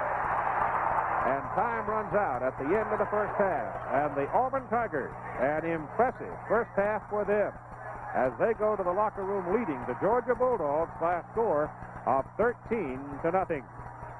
Now here is Tim Brandt with Coach Pat Dye. And Pat, I don't think you can ask for a better first half than that. Your kids executed extremely well. Well, we did. We didn't get it in down here a while ago when we got it down there close. Georgia's got a great defensive football team, and the difference in the ball game right now, of course, is we've controlled the ball on offense, and we've got to come back the second half and continue to play well defensively and keep them off the field on offense. You've done that the first half. Time of possession heavily in your favor. Now, you came out of the blocks and gambled right away on a 52-yard field goal. Well, you know, I watched him kick a 51-yarder before the game, and I knew that he was a yard out of his range, and that's what it was. If it had been a yard closer, he'd have made it. Okay, good luck the second half, Pat. Okay, Pat Dye, an old Georgia player. While we have time out here at halftime, let's take a look at this Georgia campus. And on James' 4-yard run to lead 7-0 in the first quarter, Al Del Greco hit a 20-yard field goal, 21, to make it 10-0, and then hit another one from 41 yards to make it 13-0. Auburn over Georgia at halftime, and the Bulldogs now coming back into the stadium. And they will be followed very shortly by the Auburn Tigers, which is wearing white on the road. The last time Georgia lost a conference football game, in fact, lost a game here at Sanford Stadium, as they call it, between the hedges, this team, Auburn, defeated them 33-13. So Georgia's back out here trailing by 13, and let's go to Tim Brandt now and Coach Vince Dooley. Coach, I know you're not happy with the execution in the first half, and yet you take away that fumble, which led to a touchdown, and the offsides, which kept their drive alive, and it's a very close ball game. Yeah, but you can't take that away. I mean, that's part of the game. They're playing well. Auburn has had a good first half. Their backs run well. They got some great backs, and we haven't tackled them very well. But I hope that we'll pick things up in the second half. Besides wrapping the arms, which we saw a couple of missed tackles, as you mentioned, in the first half, and you and I talked about preparing for the wishbone in 1 week is very tough to do. What adjustments can you make to slow it up? Well, the best thing you can do is just let yourself go and be a little more reckless, which we haven't been in the first half. And if we do that, I hope things will turn around a little bit better for us in the second half. Okay, good luck the second half. So we are at halftime with a score, Auburn 13, Georgia nothing. We'll be back with the second half kickoff after this. A very quick reset on circumstances. Auburn ranked number 3 in the nation. Georgia ranked number 4 in the nation. Georgia wins. They go to the Sugar Bowl and win the conference title for a 4th consecutive time. Auburn with a win can guarantee a share of the conference title. Del Greco kicks off. It goes to Gary Moss. Moss from the goal line finds a little daylight. Hits the 25 and 30 and 35 and almost in fact across the 40. So Georgia opens it up with a big return to get good field position. But let's go back to the first quarter touchdown. Watch Bo Jackson, number 34 of Auburn. Watch this run. He is in the clutches, right? Wrong. Watch the strength of the man as he runs and runs inside the 5, and from there, it was Lionel James who took it into the end zone. John Lastinger comes back at quarterback, and the pitch goes to David McCluskey, number 43, the 215-pound tailback, and he's out to about the 45. On the right side of the picture, number 34, Bo Jackson will throw a block that springs Lionel James. The tight end stepped back inside and sealed it from that direction, and Little Drain waltzed in. So that's where we are after the 2 field goals by Del Greco. It's 13-0 Auburn, and Georgia now second down and about 5.5. And it's McCluskey into the crowd, and he's got a yard, and that's all. So Georgia will be looking at 3rd down and about 4. Lastinger started the game. Williams replaced him in the second quarter. Lastinger coming back now, trying to get something going with Montgomery, Young, and an assortment of other backs working at tailback. Herman Archie, a wide man, and Kevin Harris. Those are the big people up front. Barry Young, the fullback, and David McCluskey, the tailback, on 3rd down and 4 for Georgia. Lastinger bootlegs it out, looks and throws. Has a man, pass is complete, caught by Clarence Kay, the tight end. Lastinger is on the money with his pass, and suddenly Georgia is down, 1st down at the Auburn 41. And Frank Royals had come out snorting. They've got their team fired up. Lastinger, number 12, as a starting quarterback at Georgia. He's 19 wins and 1 loss. This time he threw the ball right on the target. Kay is a fine tight end, caught it and made the 1st down. Montgomery is in at tailback now as they send Archie in motion. And the ball goes to Montgomery, and the blocking is pretty good up front this time for the tailback, and he hits it down near the Auburn 37. The big guys playing defense, John Daly, a 210-pound defensive end. Doug Smith, 6'6", 275 for Auburn. Dow Ottman is the nose guard, 265. Johnny Humphrey at tackle, 260. And Quincy Williams, the other end, at 215. Linebackers, Greg Carr, 6'2", 215, and Jeff Jackson, 6 feet, 225. It is 2nd down and 7, Georgia, at the Auburn 37, and Lastinger drops the football. Lastinger turning around to pitch the ball, just simply dropped it. So there's a loss back to about the 44. David King, cornerback, a good first half for David. The other corner is Jimmy Warren, 5'11", 180.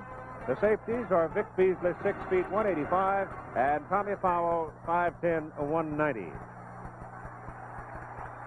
It is 3rd down and 13 now for Georgia as they're backed up to the Auburn 44. Lastinger to throw. Has time. Loops it downfield, and it is incomplete. Deflected away, the pass intended for Herman Archie.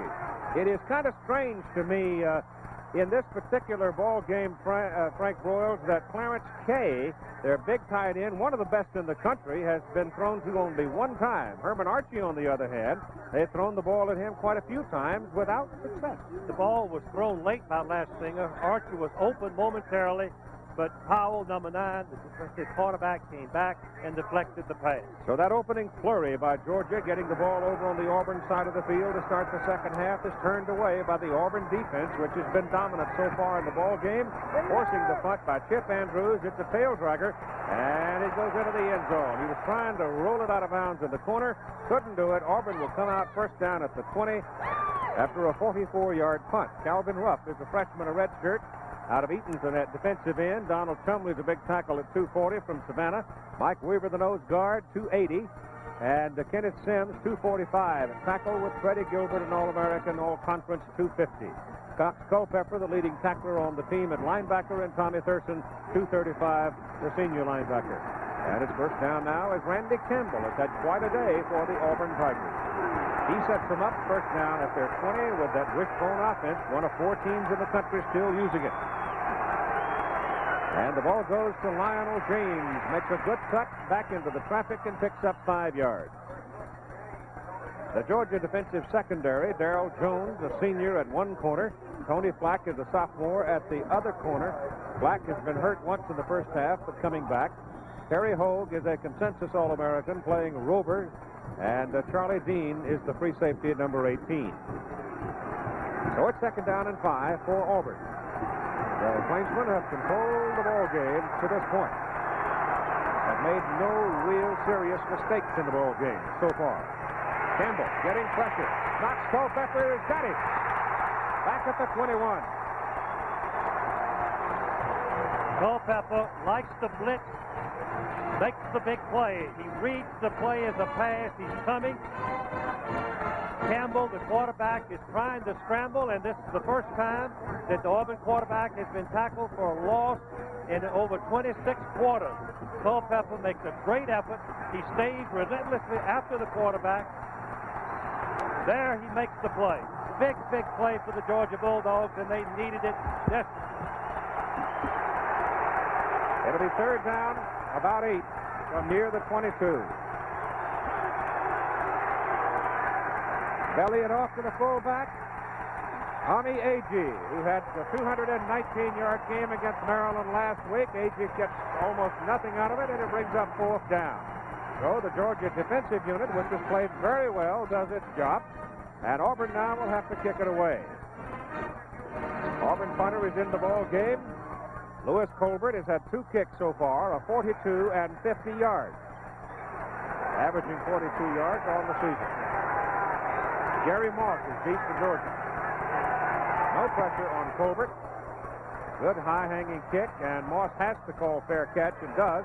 But Georgia has good field position now. They have the football first down up at the 42 after a 35-yard punt by Colbert. Georgia having run off 23 consecutive conference wins. Last team to beat them was Auburn. And the Tigers with one conference game to play. Alabama December 3rd trying to grab this one, leading 13-0. Last thing, a little play action now. Swings it back to Quan Jackson. Set up a screen for him. Nothing doing. Number 42, Jeff Jackson. Decks him. Big senior out of Griffin. Yep. Taking a look at the Southeastern Conference standings. Alabama won today, so the Crimson Tide's 4-1 with a December 3rd game against Auburn. If Georgia should win this football game, they would clinch the conference championship because they would have concluded their conference schedule having only Georgia Tech left to play. But if Auburn wins, we'll go down to that Alabama game. There's a penalty flag. It's going to be against Georgia because the referee pulled it out of his pocket. But Auburn may decline it because they have run Quan Jackson down behind the line of scrimmage. Strong safety Tommy Powell out of Greenville, Alabama, a freshman coming up to make the play. So the Auburn defense, Frank, it just isn't giving them anything. They're just shutting the door on them.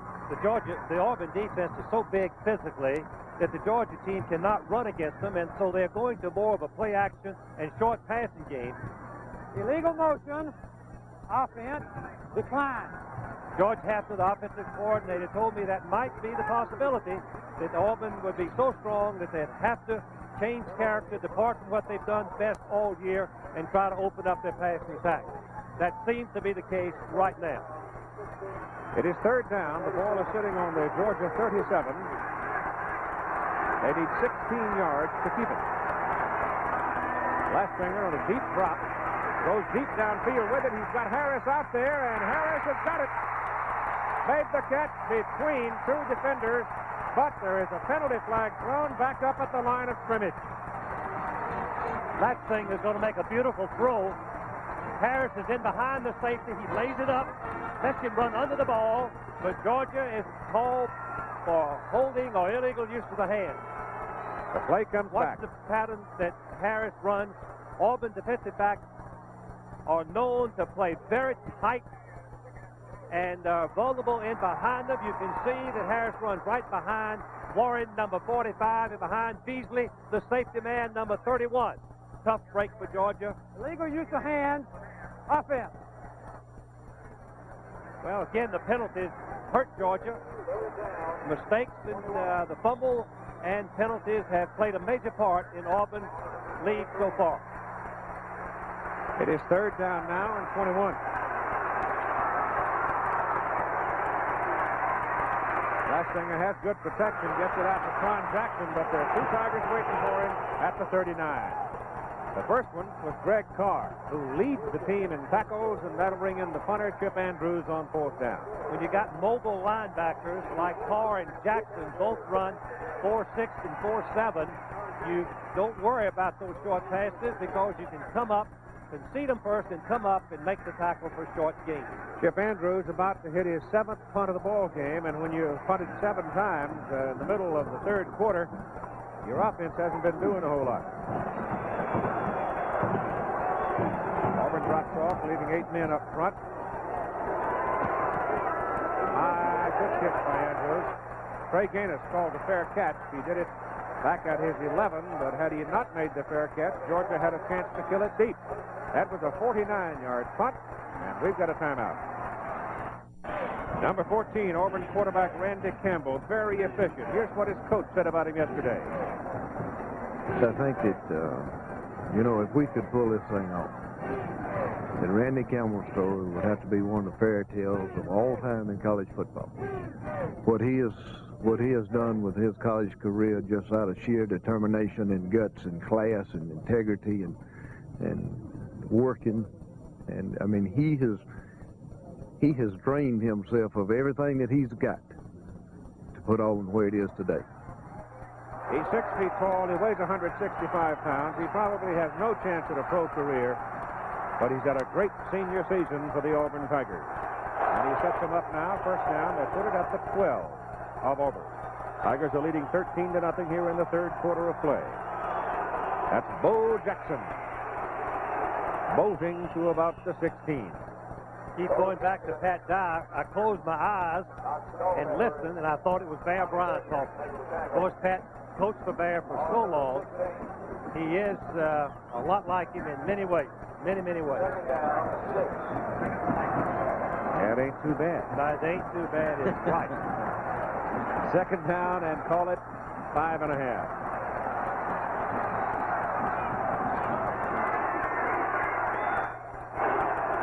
Option down the right side, a little train. Lionel James hemmed in, cuts it back, breaks it out.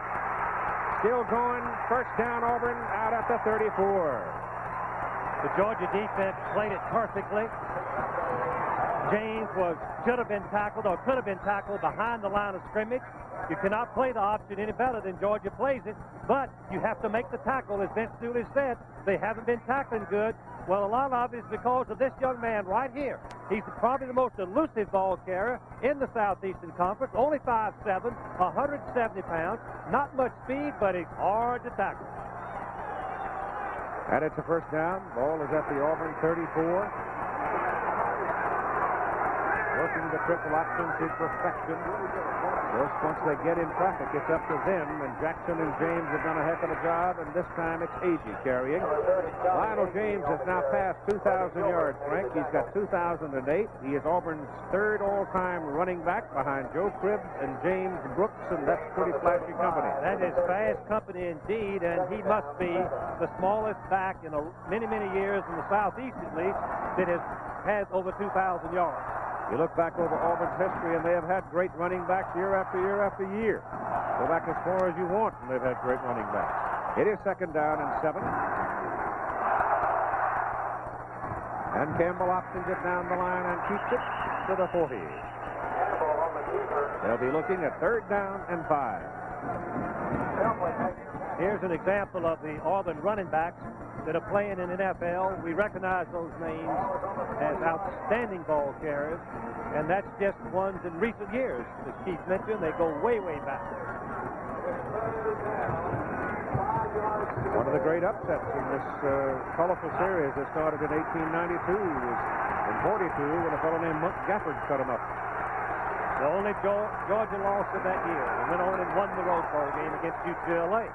Third down and 5 from the 40 as Campbell stands quickly, goes with a wide-out pattern to Chris Woods, number 1, a senior from Birmingham. Woods pulls it down. There's a penalty flag thrown. A late call. It seemed like that as we watch the pattern, Woods has excellent speed. Georgia secondary is giving him a good cushion, even though it's third and short yardage. I believe I'd be up playing him a little tighter than that on third and short yardage. But it's going for Dawn. I believe that Auburn is going to be penalized. They're backing up. Talking to Tommy Thurston, senior linebacker. Auburn's time of possession is growing enormously. The defense has dominated the ball game for the Tigers. The offense has made very few mistakes. In fact, no mistakes really that have hurt them. Here's your call from referee Dick Burleson. Holding, offense, repeat third down. One thing, as we mentioned earlier, for those of you that joined the slate, both of these coaches stress the running game, strong defense, and a good kicking game, and throw only when the other team overplays the run, sacrificing pass coverage. Two outstanding coaches, good tradition right here in both of these schools. It is third down and 15 for the Tigers from their 30. And Campbell straight back. Throws it short to Bo Jackson. Gang tackle. And down he goes at the 38, short of the first down. Here is Tim Brandt. Keith, All-American rover Terry Hogue has taken himself out of the ballgame for Georgia defensively. His ankle is paining him something awful. You know, he hurt this ankle against Temple 2 weeks ago. Did not practice this week. Tried to go in the first half, played fairly well, but now it is really hurting him. He's taken himself out of the ballgame. That puts Cantrell in his place as the rover back, who Cantrell having played very well last week in their 10-9 win over Florida. The punt by Colbert, his 4th of the day. Pressure! They almost got it. Almost blocked, but he got it away, and a fair catch is called up at the 32 by Gary Moss. It was Henry Harris, number 52, the freshman, who almost blocked it. 4:30 to go in the third quarter. 4.5 minutes to go in the third quarter here in Athens, with Auburn leading 13-0. Georgia with its 9th possession. The previous 8 have ended in 7 punts and a fumble. Just short of their 33. Lastinger, the quarterback, option down the line, turns it inside, and he is dropped right about the line of scrimmage. Ben Thomas, a big junior from Ashburn, Georgia, made the tackle for Auburn. Another one of the factors in this ball game is Pat Dye, the Auburn coach, was an All-American guard at Georgia, while Vince Dooley, the Georgia coach, was a quarterback at Auburn. And it was Dye in 1959 who recovered a fumble that sealed a Georgia win over Auburn. So the familial relationships are deeply intertwined between these two schools. Lastinger's pass on the money as a penalty flag thrown as David King came up and hit Herman Archie. And apparently they're going to call it that he got there a little too soon. Well, the rule says that the defensive man cannot touch the offensive receiver until the offensive receiver has had a chance to touch the ball. You be the judge. King, number 27, is going to be coming right over the back of Archer, number 81. Too soon. Defense, first down. Very, very close call. If his right shoulder does, in fact, hit Archie's right shoulder, right there, very close play. King was very upset with the call. Tough call, judgment call. So many judgments that a man has to make out there officiating a game. Here's Lastinger. Whips it over to Kevin Harris. Wide out screen. It works for a first down for Georgia. Down to the Auburn 42. Greg Carr made the tackle. Watch the work of Greg Carr, who is a member of the Honor Society. Fine student at Auburn. Watch him fire and blitz, but he doesn't give up. Good defensive football players never give up. They always pursue while the ball is being in the air and on the ground, and a great play by Carr, saving a possible touchdown. At the Auburn 42, first down Georgia. This one of the more impressive offensive efforts by Georgia so far in the ball game. This gain by the fullback, Barry Young, is good down to about the 37. Georgia had been averaging about 1.9 per a rush. ABC's NFL Monday Night Football coming up Monday night. You'll get to see Eric Dickerson, the Rams rookie running back, who's been a sensation. The Rams co-leaders in the Western Division with San Francisco and New Orleans. Atlanta coming along, though. They've moved their record up to 4-6. 9 Eastern time on Monday. Second down, 4.5 for Georgia. On the Auburn side of the field, here's the pitch going back to Keith Montgomery, the tailback, and he's got a yard. That's all. The Georgia offensive front, one of the best in the country. I don't think there's any question about that. But the defensive effort by the Auburn people today, and particularly their big guys in the down position, Smith, Altman, and Humphrey, have just been a sight. Humphrey, number 79, watch him fight off the block. He uses his hands. That's the mark of a good defensive lineman. He keeps his feet free. Then he recognizes where the ball is and escapes from the block and assists in the tackle. Humphrey made all Southeastern Conference in 1981. It is third down and 3 for Georgia. Outside, Montgomery will not get it. Now Vince Dooley's got to make a decision. He will go for it on fourth down. He has no choice. He's threatening. He's got a little momentum. But the Auburn defense, Chief, the reason they're being so effective with it is that Georgia has not been unpredictable with their offense. They've been stereotyped running the ball most of the time. They went to the boundary side of the field that time, trying to get enough clogging over there and open a track for Montgomery, and it just simply wasn't available. Auburn will bunch inside and force them to go wide if they make it. That's Scott Williams in motion. Here comes Lastinger. No, nothing doing. Nothing doing. Lastinger never had a chance to execute the option as the Auburn defensive people just simply overran them. Big Doug Smith, 6'6", 275 from Bayboro, North Carolina. And Auburn has the football, first down at their own 35. You've got a minute and 29 seconds to play in the third quarter. Georgia has had a history with this particular senior class of players. Pull them out late if they had to. They went 99 yards to beat Florida last week in the fourth quarter. But they're in against a different critter, I think, today in these Tigers. Look at that. See that Campbell hold that ball from last second, turn it loose as he was going down. Took a solid lick from Andy Lloyd, but he got the ball to Lionel James, and James has got a first down. Nebraska rolling Kansas 47-0. Lionel James now with 9 carries and 75 yards in the game. Texas had to come from behind, trailing 14-3 at halftime to pull that out. And the Fighting Illini are headed for the Rose Bowl. That win today locked it. BYU is winning, continuing to win. Lavelle Edwards' team out in the Rocky Mountain country. From the 47-yard line, here comes Bo Jackson up to midfield. Up 3 yards. Donald Chumley, Jr. from Savannah, brought him down. Alabama beating Southern Miss 28-16. Alabama's got to go up to play Boston College yet. And then they play Auburn on December 3rd, a game that we'll have for you here on ABC.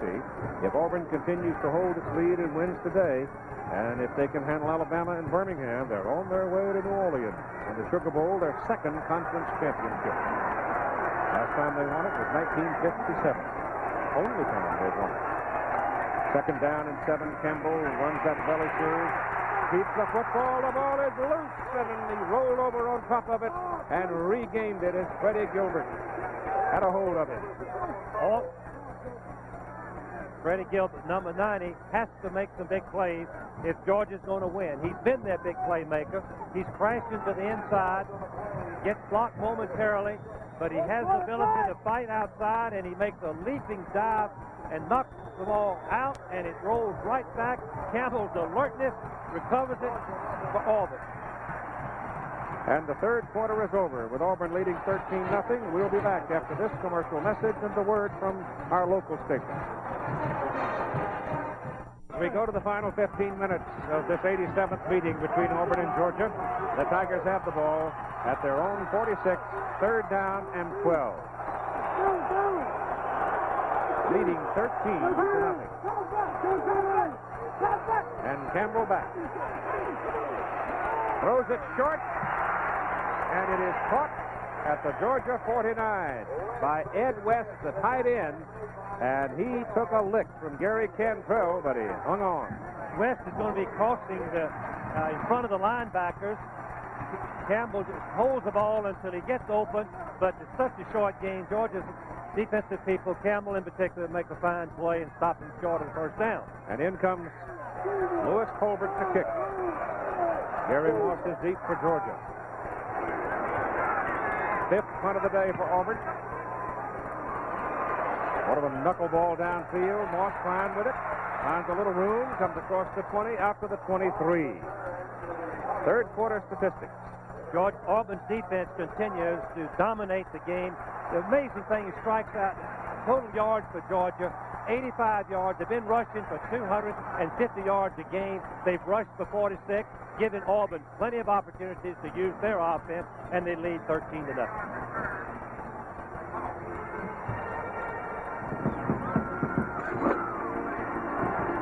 Georgia averaging 2.5 yards on first down plays. That will not get you a win. Here's Lestinger on a roll, bootlegging, coming outside, and hit from behind and brought down by Jim Bone, number 51, a junior from Columbus. Here's the story on the Georgia possession. This just shows once again what field position would do. Auburn has moving the ball enough to start Georgia way back, as you can see, and Georgia not being able to do anything with the Auburn defense. Second down, 7. Lestinger goes the other way to throw it. Ball is deflected by number 93, Quincy Williams. Big Quincy, 6'3", 215, a senior from Douglasville, Georgia, playing at Auburn. Reached up, slapped it down. Georgia's offense is particularly in their passing offense, is not a sophisticated type. They live by the run. Their passing is not fancy. When they get behind, they normally get into trouble. Well, they are in trouble right now with 13.5 minutes to play in this football game. Third down and 7 for the Bulldogs. Lestinger under pressure, gets his pass away, and it is incomplete, intended for Kevin Harris, overthrown and a penalty flag. It's back up around the line of scrimmage on the far side of the field. The penalty against Georgia. Somebody started too soon. Will be declined. Bring up 4th down and 7, and Georgia will have to kick it away. Harris, number 20, doesn't have that blazing speed, but he runs precise routes. As you see, he gets open momentarily, but the ball is high. Warren, number 45, was carried it. Arch is a man, he goes in motion, he jumps the count momentarily, but once he gets started, he has to stay set for 1 full second, and he did. The 8th Georgia punt.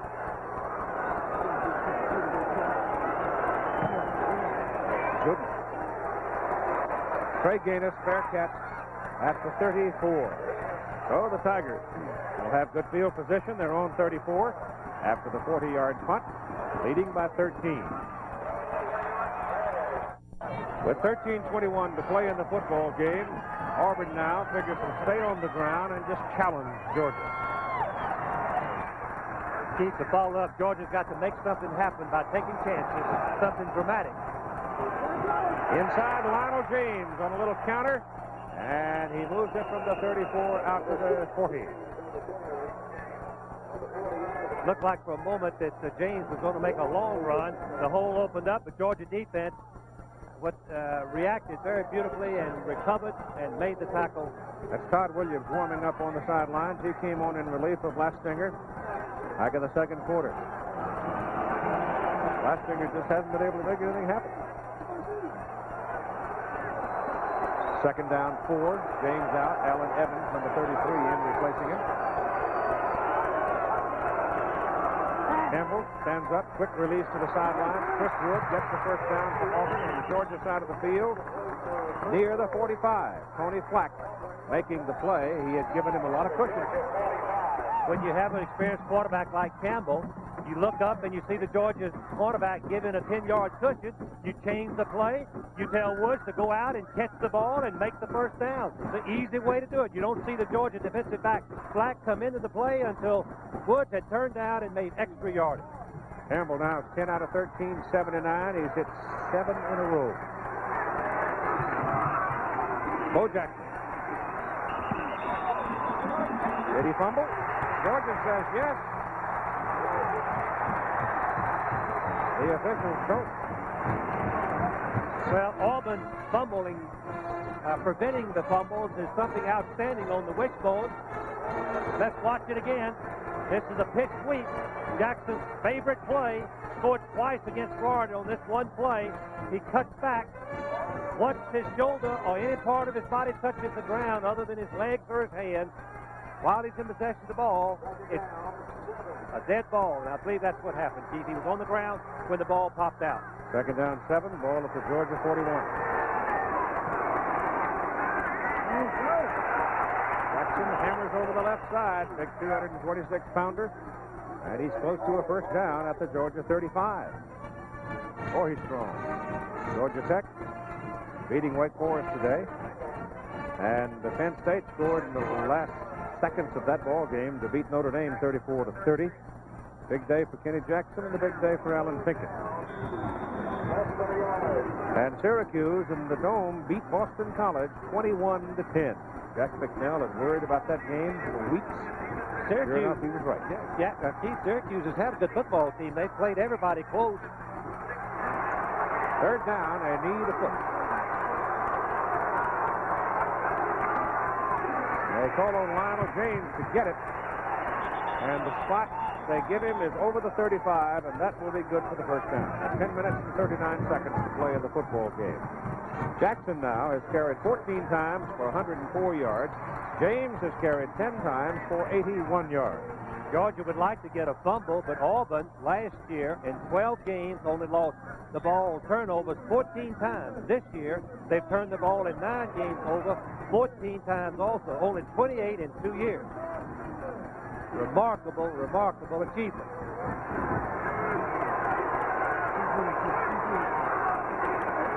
Right it off to Agee, the fullback.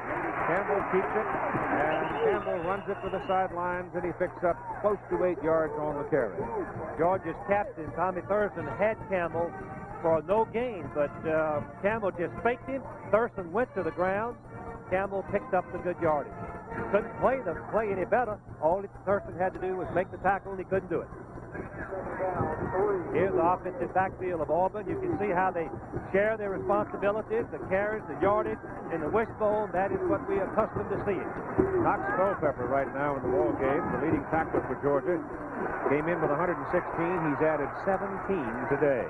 That's Bo Jackson cutting it up the middle and getting down to about the 21. For another Auburn first down, Gary Cantrell, the junior from Atlanta, brought him down. Cantrell playing the rover spot in place of the injured Perry Hogue. The play starts to the right. It comes back to Auburn's left. Georgia defense are pursuing very quickly, trying to stop the play. It's an excellent call, something that is good, particularly in the fourth quarter when Georgia is trying to get the ball away from them. Ball is actually closer to the 22.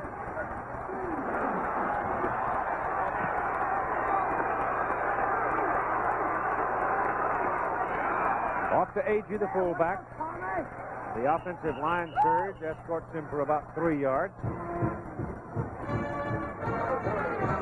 If we look at Vince Dooley, had a fantastic career here at Georgia. Yeah, but he's got a grim look on his face, Frank, because if he heard these numbers, Auburn has run the ball for 260 yards today, Georgia for 49. Georgia had only given up 104 yards average per game in the first 9 games. Here's Pat Dye, turn the Auburn program around. Second down and 6 for Auburn. At the Georgia 18, Campbell throws it up. Ball is popped up in the air and caught by an Auburn man, Bo Jackson. And Jackson takes it to the 15. Very alert Bo Jackson, who was faking off. Georgia defensive people are going to jump up and knock the little quick pass down. Campbell is going to try to throw quickly. Georgia looks like, yes, it's Gilbert who deflected the ball, but Jackson sees it coming back towards him, and he runs up, catches it, and makes a couple of yards. Number 34, Bo Jackson. Well, you got to call it a completion, don't you? Yes, you do. 8 in a row. Third down and 4.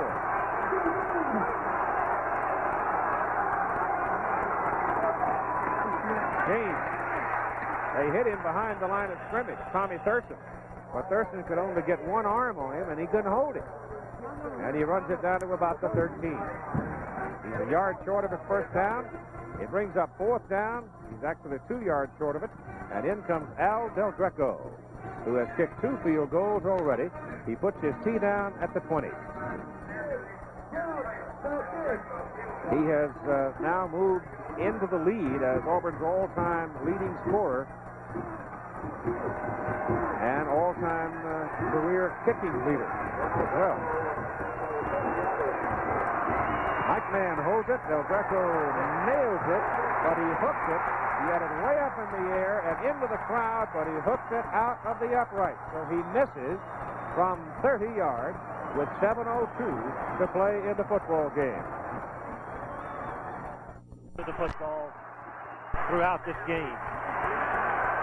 Georgia first down with Todd Williams in at quarterback now, replacing Lastinger, puts it up, it is deflected, it is intercepted by Jeff Jackson, the linebacker. Ball was deflected at the line of scrimmage that took all of the zip out of it, and it fell right into the arms of Jeff Jackson. Well, Georgia has to go to the passing game, but they go to a play-action pass. It doesn't fool Auburn at all. The linebackers did not take the fake. They're right in the line of fire of the pass. It's deflected there, and Jackson, number 42, who was an outside linebacker last year, moved to the inside, made a fine interception. And Auburn is in business now, looking for the door slammer on the Georgia 34. First down for the Tigers. Inside goes Bo Jackson. Campbell and the fullback, Agee, work so close to the line of scrimmage, don't they? Keith, that's the strength of the wishbone. When the fullback hits right up behind the guard, the quarterback puts the ball in his stomach, the defense reacts to it, and that is what makes the outside play so potent as we look at Jeff Jackson, who just made that interception. Gain was 2 yards. It is second down and 8. That's Bill Lewis, the defensive coordinator for Georgia, in the dark shirt there.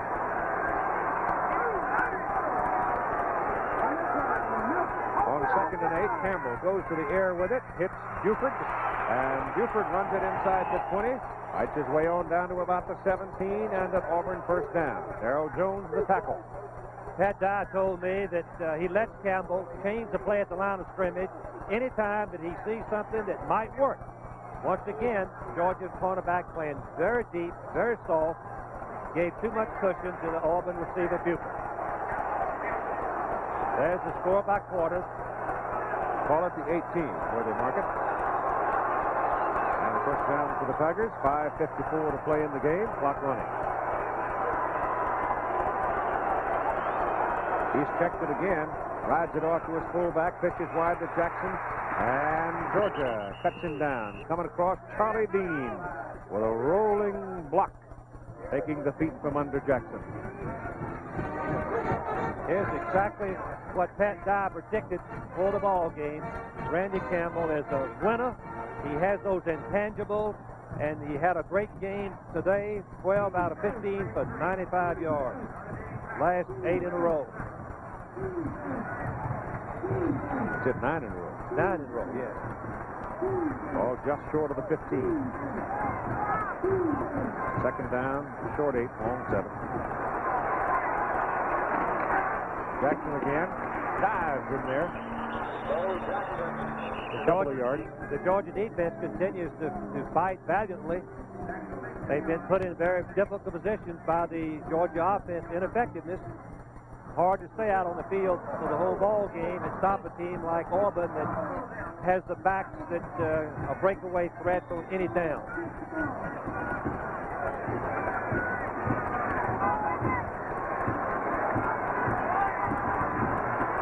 From the 13. Third down and 5 for the Tigers.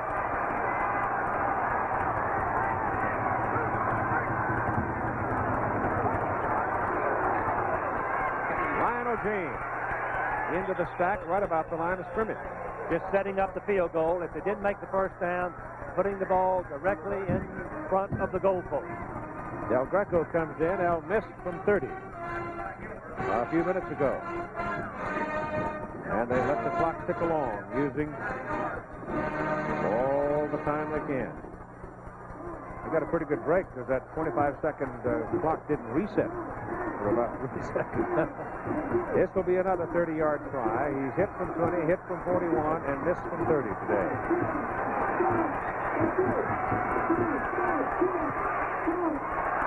He hooked that one out, too. His last two kicks have been hooked left to the upright. And so Auburn, in that particular possession, succeeded only in using up about a minute and 40 seconds of time. The football is sitting at the 20 for Georgia. John Lastinger has come back. Vince Dooley has been rotating his quarterbacks now, trying to find some lightning in the arm of one or the other. 3:35 to play in the ball game. Lastinger, very quickly. Kevin Harris dives for the marker and looks to have it across the 30 for a Bulldog first down. Georgia has to rely on desperation passes now. Just go to the air virtually every down. Auburn will be playing for this, mixing up some rushing, but mostly defending and conceding the short throws.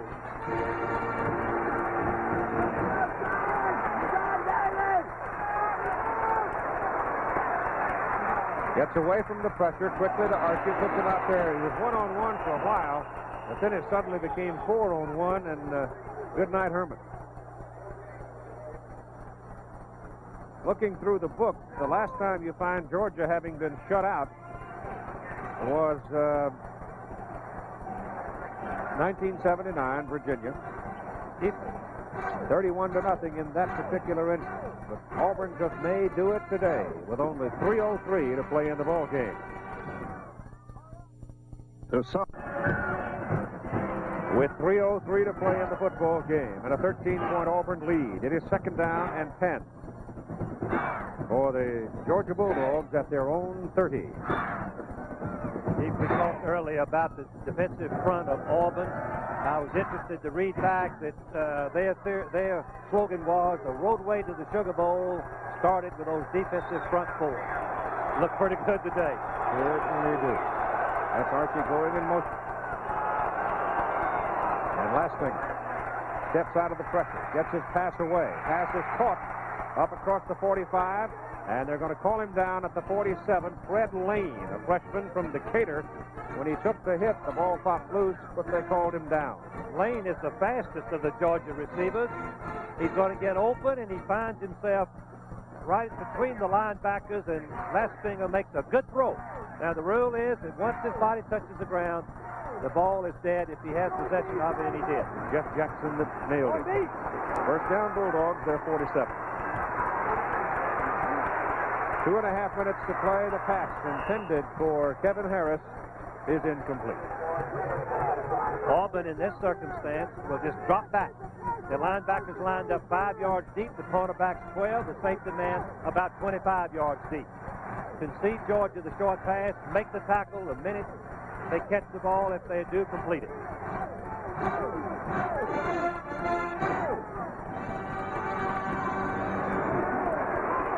Auburn's only stumbled this year, lost to Texas in the second game by a score of 20-7. They were down 20-0 at halftime in that ball game. Lastinger dropping back the throw, goes to the sideline, pass incomplete, bounced in front of the intended receiver Kevin Harris. Teams that run the football, live by the run, have a difficult time playing catch-up football.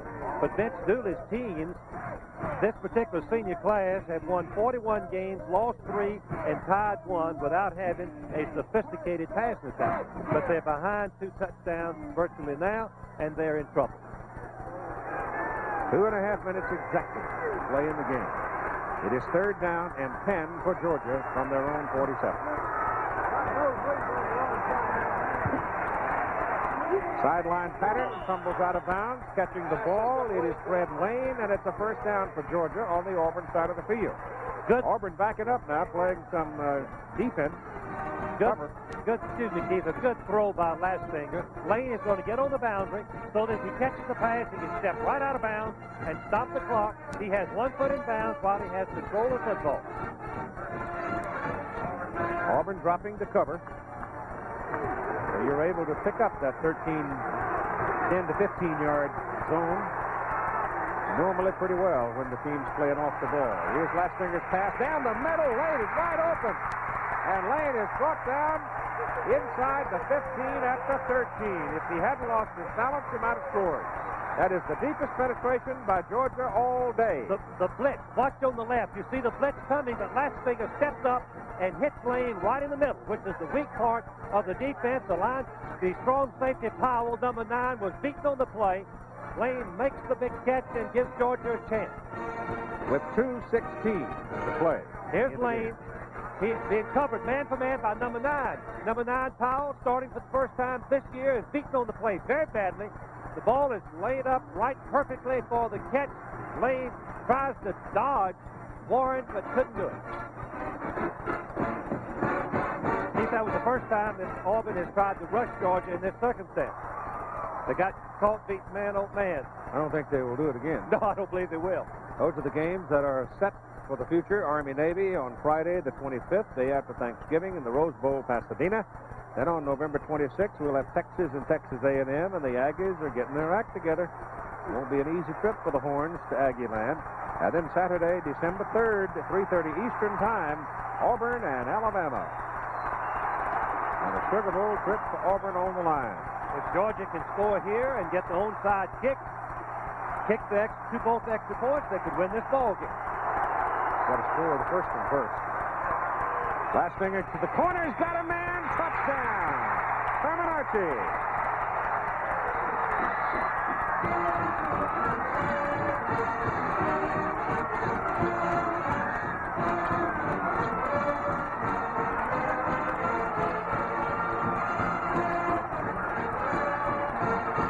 Archie, number 81, is going to go inside and back to the corner.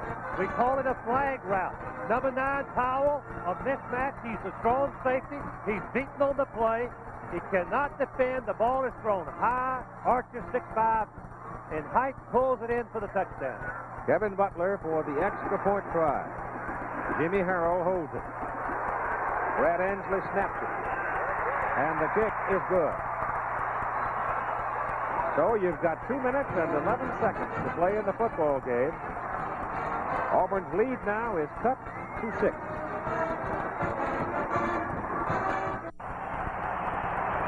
(13-7) Auburn. 2:11 to play in the game. And the fellow on the sidelines who's got to have wet palms right now is Al Del Greco, who missed 2 30-yard field goals. And Keith Kevin. Auburn's got 12 men on the field. They've got 12 men. They sure do. But 2, 4, 5, 7, 10, 11. No, they just got they got one of them more. There's your onside kick. Bob it around. Georgia's got it at the 45.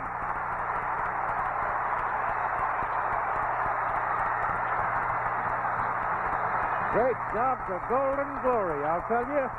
David Painter comes up with the ball. Kevin Butler is an expert. I was going to tell you that before the kick. I didn't get a chance. He's an expert at making the ball bounce up in the air after it hits the ground to give his players a chance. Watch Butler roll the ball, hit it right on the top. It goes way up in the air. Auburn comes out. Their tight end, number 82, Park, tries to get it. He misses it. Painter came out of there with it. It's Georgia's ball, first down at their own 46. Now the Auburn defense digs in. They've pretty well controlled Georgia all day, and they missed the sack, but they finally get it. Number 93, Quincy Williams, was really on a roll there. John Daly missed him, and that's Painter who recovered the onside kick. But Georgia's quarterback, Lastinger, is decked back at the 42. So once again, the Auburn defensive unit makes a big play. Second down, 14. Lastinger back. Has better protection this time. His pass is away short to Tron Jackson, and out of bounds he goes. He picked up about 2 yards on the play. Auburn, in the last 2 weeks, has faced 2 outstanding passers in Wayne Peace and Esiason from Maryland, giving up over 300 yards to both of them. So the Auburn secondary can be burned. Yes, they can. You can see that. But Georgia doesn't have the passing game to do it. At least they haven't had to this point, with 1 minute and 37 seconds to play in the game. 1:37. 13-7 Auburn. Georgia with the ball, 3rd down and 13. Lastinger getting pressure, gets it off to Fred Lane. He's out there with 2 people, no place to go. Greg Carr locks him at the 39, and Georgia is backing up now, losing on that play, and calls timeout with 1:29 to play. As we look at Pat Dye, who had this football game as seemingly won, and now Georgia is threatening what's going through his mind. He's trying to keep his poise. He's trying to get his defense lined up properly, not to be rattled, trying to calm them down and play what they do best. He's got to keep his poise. He cannot be thinking about the national championship, a possibility, the Sugar Bowl, or whatever. He's got to get his defense settled down so that they can play their best effort on these last. He's in pretty good shape, Frank. He's looking at, Georgia's looking at 4th down and 16. They have no timeouts remaining and 1 minute and 29 seconds to play in the game. I like Auburn's chances. Auburn defense has really risen to the occasion, as we say in football. You get your backs to the wall, and they came out and have stopped Georgia with a sack and 2 very short passes, losing a few yards. Georgia will have to go deep down to the intermediate route. They've got to go 16 yards. Lastinger has it over the middle, and it is almost intercepted, almost picked off.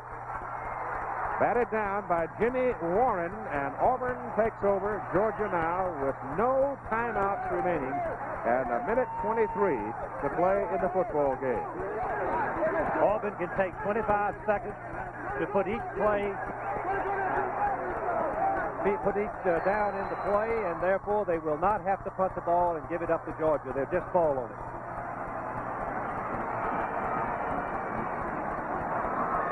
Well, it was the kind of a football game that I think everybody expected, right? I agree with you, Keith. And when you look at Pat Dye, I asked Pat, what are the winning things, the keys to winning? Win the battle of turnovers, win the battle of penalties, the kicking game, and conversion downs. And Auburn has done that. All right, that gets the clock rolling. And it'll just keep on rolling because Georgia has no timeouts to kill it. And Keith, will be in Birmingham when Auburn lines up against Alabama. The biggest win in Pat Dye's career at Auburn, this being his 3rd year there, was his 23-22 win over Alabama last year. This will be the next big win for the Auburn program. The Prudential College scoreboard coming up in just 50 seconds. Clock continuing to run. Here's your second snap. They'll have to snap it one more time. Randy Campbell. Big day for Campbell.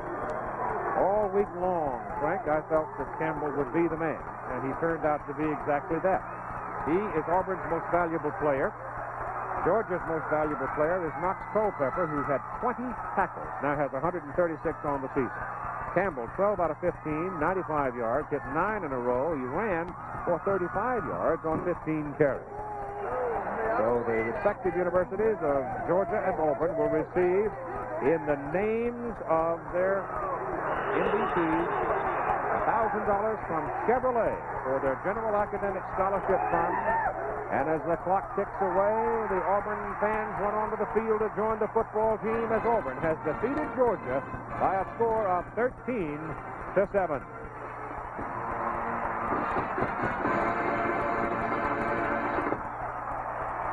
Tough day in Athens. It's been a long time since the home folks saw their football team lose a game between the hedges. The last team to do it was 1979. That team was Auburn. And here the Tigers, pesky as ever, doing it again. Young Pat Dye is going to be a giant in this profession. He loves Auburn, as I said earlier, and Auburn people love him. And there's one of the great statesmen and coaches in our profession, Vince Dooley. What we just witnessed was a great effort by Randy Campbell, the quarterback for Auburn. Sensational performance. So the Tigers will take a couple of weeks off before they play their final game against the Crimson Tide in Birmingham December 3rd.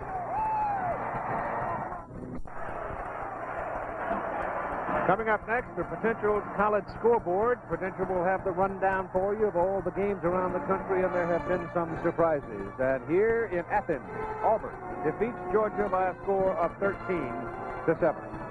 The executive producer of ABC Sports is Roone Arlen. Today's coverage of the Auburn-Georgia game produced by Chuck Howard, directed by Andy Sedaris, our technical director John Allen, associate director Garland Pete. This is Keith Jackson along with Frank Broyles and Tim Brandt. Our stats for Dave Burnson, and our spotter was Todd Barry. Prudential College Scoreboard in just a moment. NCAA College Football brought to you by new Gillette Foamy Gel with more lubricants for the closeness and comfort you want in a shave. By Canon. Canon proud to be the official 35mm camera of the 1984 Olympics. And by Mr. Goodwrench and General Motors Parts. Yes, indeed. The party's on at Trumer's Corner as Auburn wins by 6. Travel arrangements made through and promotional fee paid by United Airlines, the official airlines of the 1984 Olympic Games.